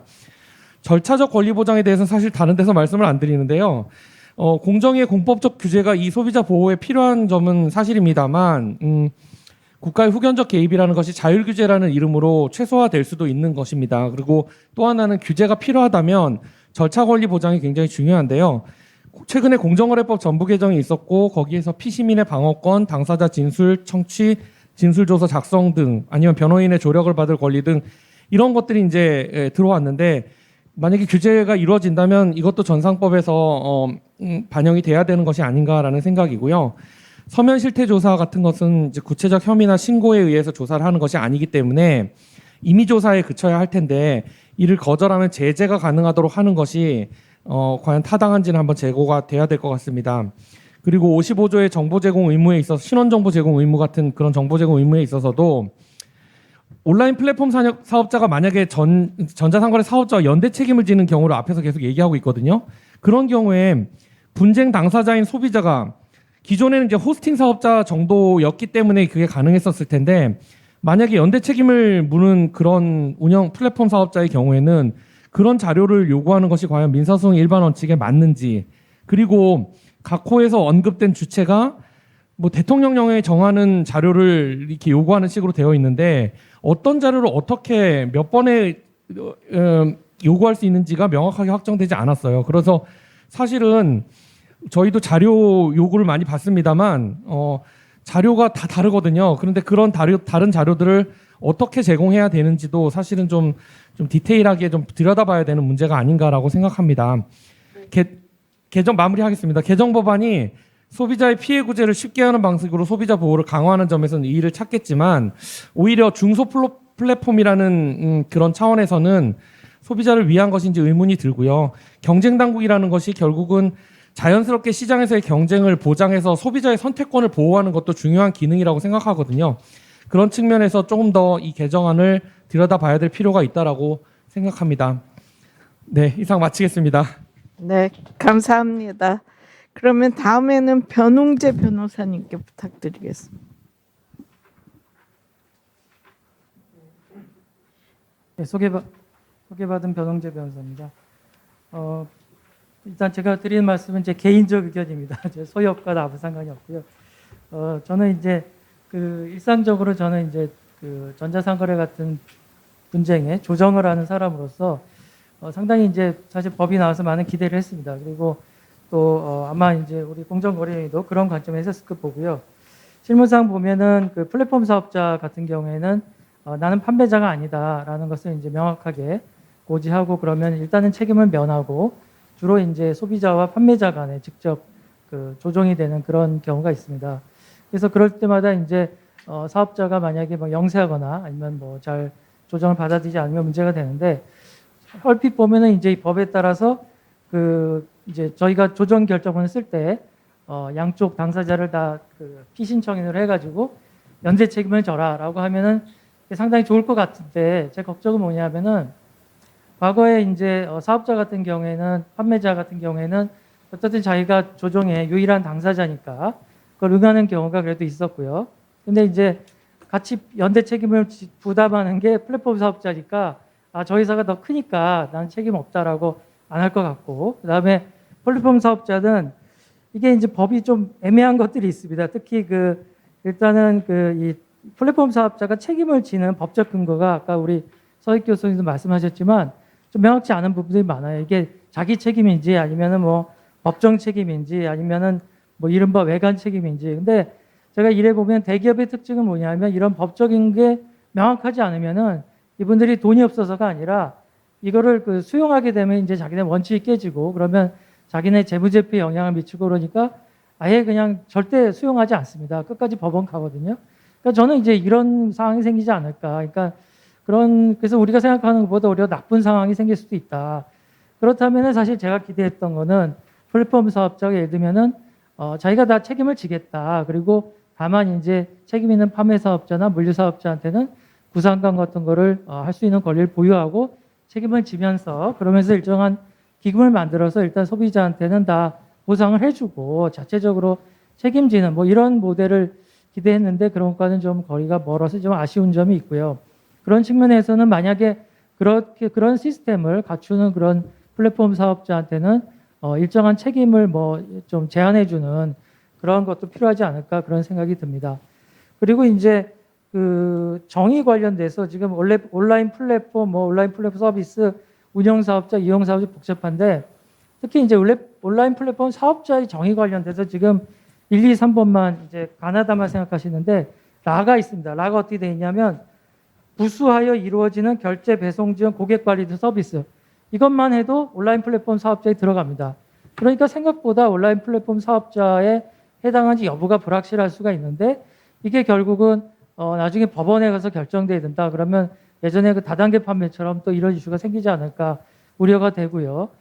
그리고 또 이게 제가 보니까는 법에 보면 이게 온라인 플랫폼 사업자를 등록을 해야 되는지가 잘 안 나와 있습니다. 붙이게 보면은 마치 등록해야 되는 것처럼 돼 있는데 관련 조항에 가면 또 명확하게 안 보이고요. 그래서 그런 것들이 좀 나중에 문제가 되지 않을까 그런 생각이 듭니다. 그래서 이런 걸 생각해 봤을 때 이렇게 좀 불확실하게 차라리 하실 생각이라면은 형사 책임 조항을 좀 빼는 게 어떤가. 왜냐하면은 형사 책임 조항을 넣으면은 이제 판사님들이 엄격하게 그 해석하는 경향이 있거든요. 그렇다면은 최근에 개인정보보호법도 그렇고 좀 형사 처벌을 빼고 차라리 행정적인 과징금이나 이런 거를 현실화하는 게 좋지 않을까 생각하고요.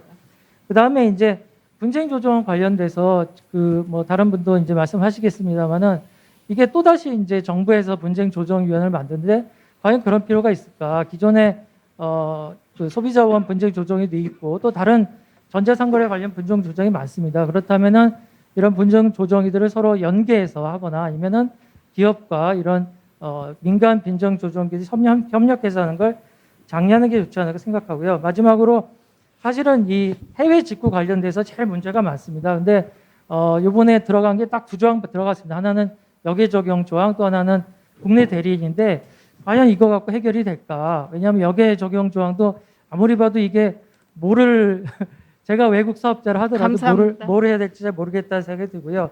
그다음에 이제 청약 철회 사유도 명확지 않은 부분이 있습니다. 그래서 이런 네. 부분들을 좀 보완을 하면은 좋지 않을까 생각을 합니다. 감사합니다. 최민식 교수님께 부탁드리겠습니다. 네, 알겠습니다. 방금 소개받은 경희대학교 법무대학원의 최민식입니다. 먼저 최근 입법 예고된 이 전산상거래 소비자보호법 전면 개정안 주요 내용에 대해서 온라인 플랫폼 사업자의 법적 지위, 책임에 대해서 발표해 주신 서희석 교수님, 그리고 오늘 행사 좌장이신 이영 교수님, 그다음에 행사를 준비해 주신 소비자권익포럼 조혜미 대표님 등 관계자 여러분에게 감사 말씀드립니다. 최근 소비자연맹이나 소비자협회 같은 여러 단체에서도 이 법의 개정안에 대해서 토론회 및 세미나를 개최했습니다. 이런 거 보면 소위 온라인 플랫폼에서 이루어지는 전자상거래에서 소비자 보호, 온라인 플랫폼 사업자에 대한 어떤 법적 규율에 대해서 아주 많은 관심이 있는 것은 확인할 수 있습니다. 먼저 발표문에서 특히 이제 전자상거래에서 기존의 통신판매 중개자가 계약 당사자로 소비자를 오인하게 하거나 통신판매자와 계약 체결 등에 관여하는 이런 소위 통신판매 중개자에게 계약 당사자로서의 책임을 더욱더 강화된 추세입니다. 특히 이 개정안은 특히 이제 온라인 플랫폼 사업자에 대한 법적 정의를 신설하면서 이에 대해서 많은 내용을 개정을 하고 있는데 이에 대해서 조금 많이 이해가 될 수 있도록 또 발표문에서 많이 참고를 해서 연구자 입장에서 많은 도움이 됐습니다. 당연히 요즘 비대면 거래뿐만 아니라 그 이전부터 계속해서 온라인 플랫폼을 활용해서 소비자가 많은 거래를 하고 있죠. 그런데 그에 따라서 소비자 피해도 많이 확대되고 있으므로 이에 대한 예방이나 구제 등에 대해서 이 전면 개정안의 필요성은 충분히 공감을 합니다. 그리고 다만 이 법을 들여다본 입장에서는 주요 대상으로 규정하고 있는 온라인 플랫폼 사업자를 온라인 플랫폼 운용 사업자, 온라인 판매 사업자 등으로 구분을 하고 있습니다. 근데 구분에 따라서면 어느 정도 현상을 잘 반영하고 있다고 보여지지만 과연 이 사업자가 준수하려면 구분도 명확하고 정의도 명확해야 하는데 조금 이 중첩된 형태로 규정되어 있는 게 아닌가. 그래서 오히려 법적으로 준수하기 좀 어려운 형태가 좀 보인다 생각이 됩니다. 당연히 현재까지의 현상을 반영을 해서 개정안을 만들긴 했겠지만 특히 이 분야는 워낙 기술 발전이 빠르고 다양한 형태가 존재하고 또 생겨나고 있습니다. 저는 최근 개인적으로 관심이 있어서 연구하는 분야가 메타버스거든요. 물론 예전에 유행했던 가상현실, 가상세계 분야긴 하지만 이 안에서도 엄청나게 많은 거래가 벌어지고 있습니다. 실제. 예를 들어서 디지털 콘텐츠도 판매를 하고요. 실제 상거래도 벌어지고 있습니다. 과연 이런 새롭게 발전하는 이 기술에 대해서 개정안이 후접하는지는 모르겠습니다. 그래서 물론 앞으로 미래를 내다보면서까지 이 법을 개정하는 것은 좀 어렵긴 하겠지만 그래도 충분히 예측 가능하다는 내용은 좀 담을 필요가 있다는 생각을 합니다. 또 하나 또 논의되고 있는 앞서서도 또 토론 의견이 나왔는데 과연 국내외 기업 간의 형평성의 문제는 타당하냐? 물론 소비자 보호에 있어서만큼은 국제사법 등의 기본 원칙에 따라서 우리나라 법, 국내법을 우선 적용할 수 있는 것은 기본 원칙입니다. 그러면 개정안에서 이 글로벌 사업자에 대해서 적용시키기 위해서 역외 적용 조항과 국내 대리인 지정 제도를 규정하고 있습니다. 그런데 이런 규정이 규정만으로 과연 얼마만큼 효과적이고 실질적인지는 의문입니다. 이 내용이 이 법에서 먼저 나온 것이 아니고 국내 대리인 제도를 도입하는 것이 정보통신망법이나 개인정보법에서 먼저 도입을 했습니다. 그리고 이 법에서 참조해서 도입하고 있는데 실제 국내 대리인 제도를 현재 시행하고 있는 그 사업자에 대해서 조사해보니 작년 국정감사 자료를 보니까 대부분 법무법인으로 지정되어 있고 실제 연락도 안 됩니다. 그럼 과연 이 제도가 실효성이 있느냐? 감사합니다. 네. 그다음에 해외 역외 적용 부분에 있어서도 공정사업자, 공정거래 분야에서는 많이 적용이 되는데 이 부분에 있어서도 좀 의문이 있고요. 그다음에 당연히 이제 공정거래위원회가 글로벌 사업자에서 적용시키기 위해서 많은 노력을 하고 있고 실질적인 효과도 있습니다. 바로 이와 같이 국내외 사업자 간의 형평성을 위한 실질적인 법 집행이 더 우선이지 법을 아무리 정교하게 만들려고 노력을 한다 하더라도 현재 잘 못 따라갈 것이다.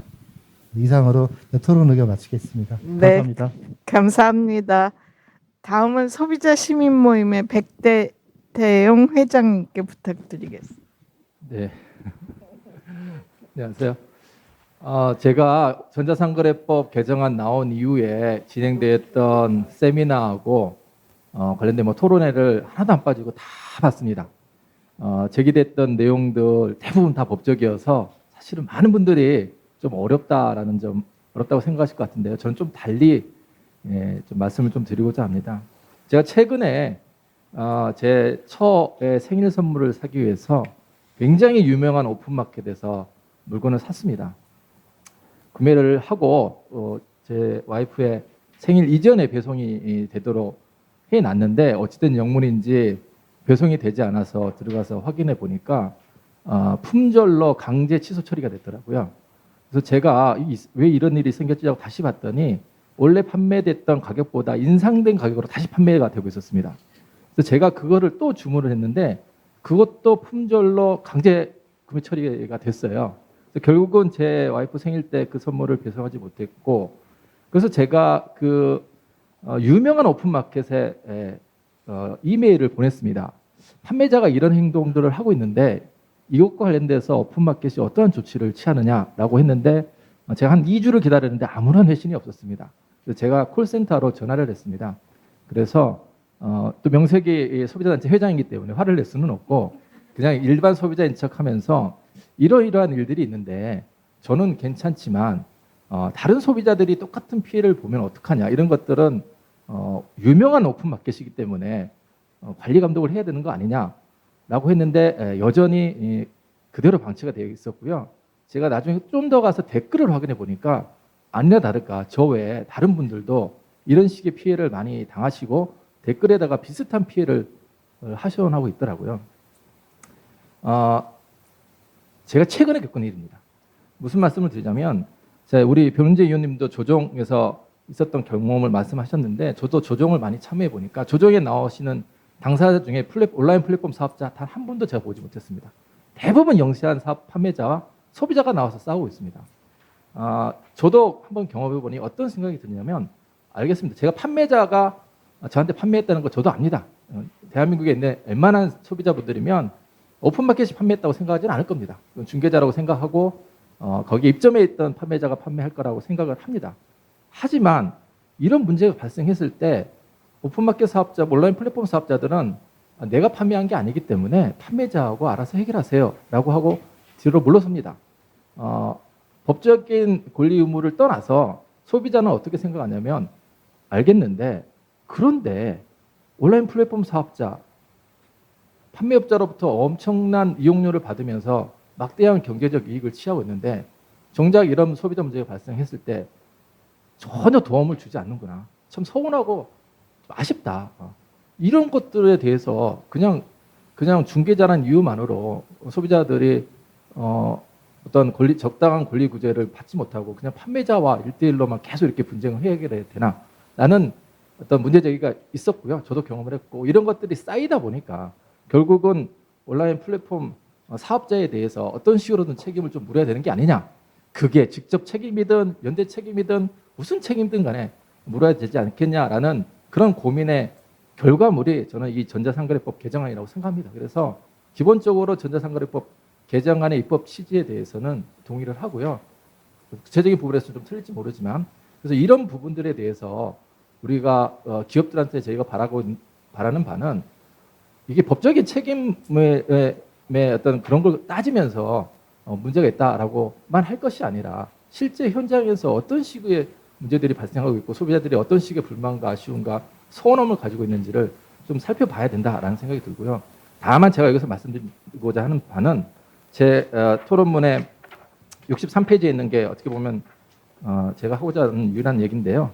그렇다고 해서 그러면은 법적인 책임을 강화해서 정부가 국가가 개입을 해가지고 엄청난 규제를 하는 게 과연 맞느냐? 저는 또 그렇게 생각하지는 않습니다. 이 전자상거래 분야는 다른 분야와 달리 굉장히 소액 다수의 소비자 피해가 많이 발생하는 분야고 공정거래위원회가 이걸 다 관여하시려고 한다면 정말 너무 힘드실 거라고 생각됩니다. 그래서 저도 기본적으로 자유규제의 강화에 대해서 조금 더 고민해 주셨으면 하는 바람이 있고요. 다만 기업들이 그동안은 자체적인 자유규제만을 해왔습니다. 저는 이거는 형식적인 자유규제, 페이퍼 자유규제라고 생각하고요. 이게 진정한 의미의 자유규제가 되려면 이 자유규제의 시스템 속에 소비자와 소비자 단체, 그러니까 소비자의 목소리를 대변할 수 있는 입장이 아주 적극적으로 관여를 해서 실질적으로 사업자와 소비자가 함께 어떤 이런 문제를 해결할 수 있는 진정한 의미의 자유규제 기구를 만들어야 된다. 그것을 만들지 않고 기업이 잘 하고 있는데 왜 규제를 하려고 하냐는 것은 적절하지 않다고 생각됩니다. 그래서 63페이지에 제가 입법안을 예시를 해놨는데 이 자유규제 촉진 및 지원과 관련돼서 이 내용이 조금 보완이 되어가지고 정부의 어떤 규제와 별개로 민간 부분에서의 사업자와 소비자가 함께 이 문제를 해결하기 위한 자유규제가 좀 마련될 수 있는 법적 제도적 장치가 좀 마련됐으면 좋겠다 이런 말씀드립니다. 네. 시간도 잘 지켜주셨습니다. 그 오래 기다리신 송상민 국장께 부탁드리겠습니다. 네, 안녕하십니까. 소비자정책국장 송상민입니다. 박태용 회장께서 너무나 구체적인 체험 사례를 들어주셔가지고 제가 드리고 싶은 말씀보다 훨씬 잘 제 취지를 미리 앞서 설명해 주신 걸 감사드리고요. 개별적으로 이제 문제가 제기됐던 쟁점들에 대해서 간략하게만 제가 요약해서 답변을 좀 드리겠습니다. 그 고지 의무를 삭제하고 이를테면 거래 당사자 에 관한 부분을 조금 더 혼란스럽게 만든 측면이 있지 않냐 하는 지적이 있으셨는데 사실은 고지 의무 삭제를 하게 된 그 배경은 우선 전자상거래 발전 방향이 어디에다가 강조점을 두느냐에 따라서 굉장히 많이 달라질 수가 있다. 이를테면 현행 전자상거래법은 거래 당사자가 누군지를 명확하게 알리는 데 치중해서 플랫폼, 그러니까 통신판매 중개업자는 당사자가 아니라는 사실을 적극적으로 고지하고 명확하게 하는데 방점을 뒀다고 한다면, 현재 벌어지고 있는 전자상거래라는 것은 그런 수준을 벗어나서 사실 플랫폼의 역할이 너무나 중요해지고 광범위해졌기 때문에 그런 고지를 통해서 사실은 소비자가 크게 얻을 게 무엇일까 하는 의문이 될 정도로 비약적인 발전을 이루고 있습니다. 그리고 이제 더더군다나 이제 코로나 상황 때문에 모든 그 거래가 이제 전자상거래화 되다시피 하니까 사실은 이게 고지 의무 가지고만 해결할 수 없는 너무나 광범위한 소비자 분쟁, 피해, 부재 문제들이 동시다발적으로 진행되고 있는 것. 이것이 가장 큰 문제 같습니다. 이게 사실은 저 마스크 대란 때 가장 드라마틱하게 불거진 걸로 제가 기억이 나고, 그래서 어떤 고지 의무에 대한 그 강조, 법이 그 분야를 특별히 명문으로 선언하고 이를테면 고지 의무를 이행하면 면책된다고 해놨을 경우에 이 벌어지는 많은 문제들이 해결 가능할 것이냐, 그렇지 않다고 봅니다. 해서 그 부분을, 그래서 고지 의무 부분을 삭제했다고 해서 그걸 하지 말라거나 권장하지 않는 것은 아닙니다. 명확하게 누가 당사자고 어떤 역할을 수행하고 있는지를 적극적으로 알릴 정보 제공 의무로 대체했다고 이해해 주시면 좋을 것 같고요. 고지 의무를 철저히 이행한 결과 내가 책임질 게 없어졌으면, 그리고 그것이 소비자한테 어떠한 오인도 발생하지 않았다면 대단히 바람직합니다. 지금 현행 법이 취하고 있는 바하고 그것을 이를테면 개정했다고 해서 그런 방법을 취하지 못하게 막으려는 취지는 전혀 없다라는 말씀을 드립니다. 그 다음에 이제 연대 책임 관련해서 많은 문제를 제기해 주셨는데, 저희도 이 부분에 대해서는 굉장히 많은 고민을 했습니다.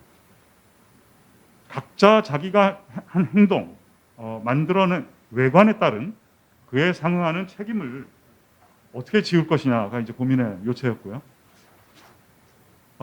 그 과정에서 여러 가지 기존의 법령하고 일치시키고 뭐 이런 과정에서 입점 사업자가 일단 플랫폼 사업자 책임을 지고 있는 부분에 대해서 플랫폼 사업자의 책임을 강조하다 보니까 사실은 자기 책임인데, 마치 그 고지 의무 면책 고지와 관련해서 책임이 없는 것처럼 비춰질 수 있다는 것을, 책임진다는 것을 강조하기 위해서 지금 연대 책임이라는 용어를 썼는데, 그것이 과연 적절한 표현 방식인지, 계속 어떤 식으로 책임을 부여할 것인지에 대해서는 다시 한번 고민해 볼 필요가 있을 것 같습니다. 그리고 역차별 문제를 많이 제기해 주셨는데, 지금 아직 시행령으로 저희가 규정을 하고 있지 않지만 아마 국내 대리인정 제도는 망법이나 개인정보보호법상의 규정을 저희가 차용한 것이고, 그 이상의 어떤 부담을 사업자한테 지우는 것은 사실 필요하지도 않고 여러 가지 부수적인 문제를 야기시킬 걸로 보고요. 그 다음에 그 지정이 되지 않았다고 해서 그럼 여겨 적용이 되지 않는 것이냐, 뭐 그건 또 아닙니다.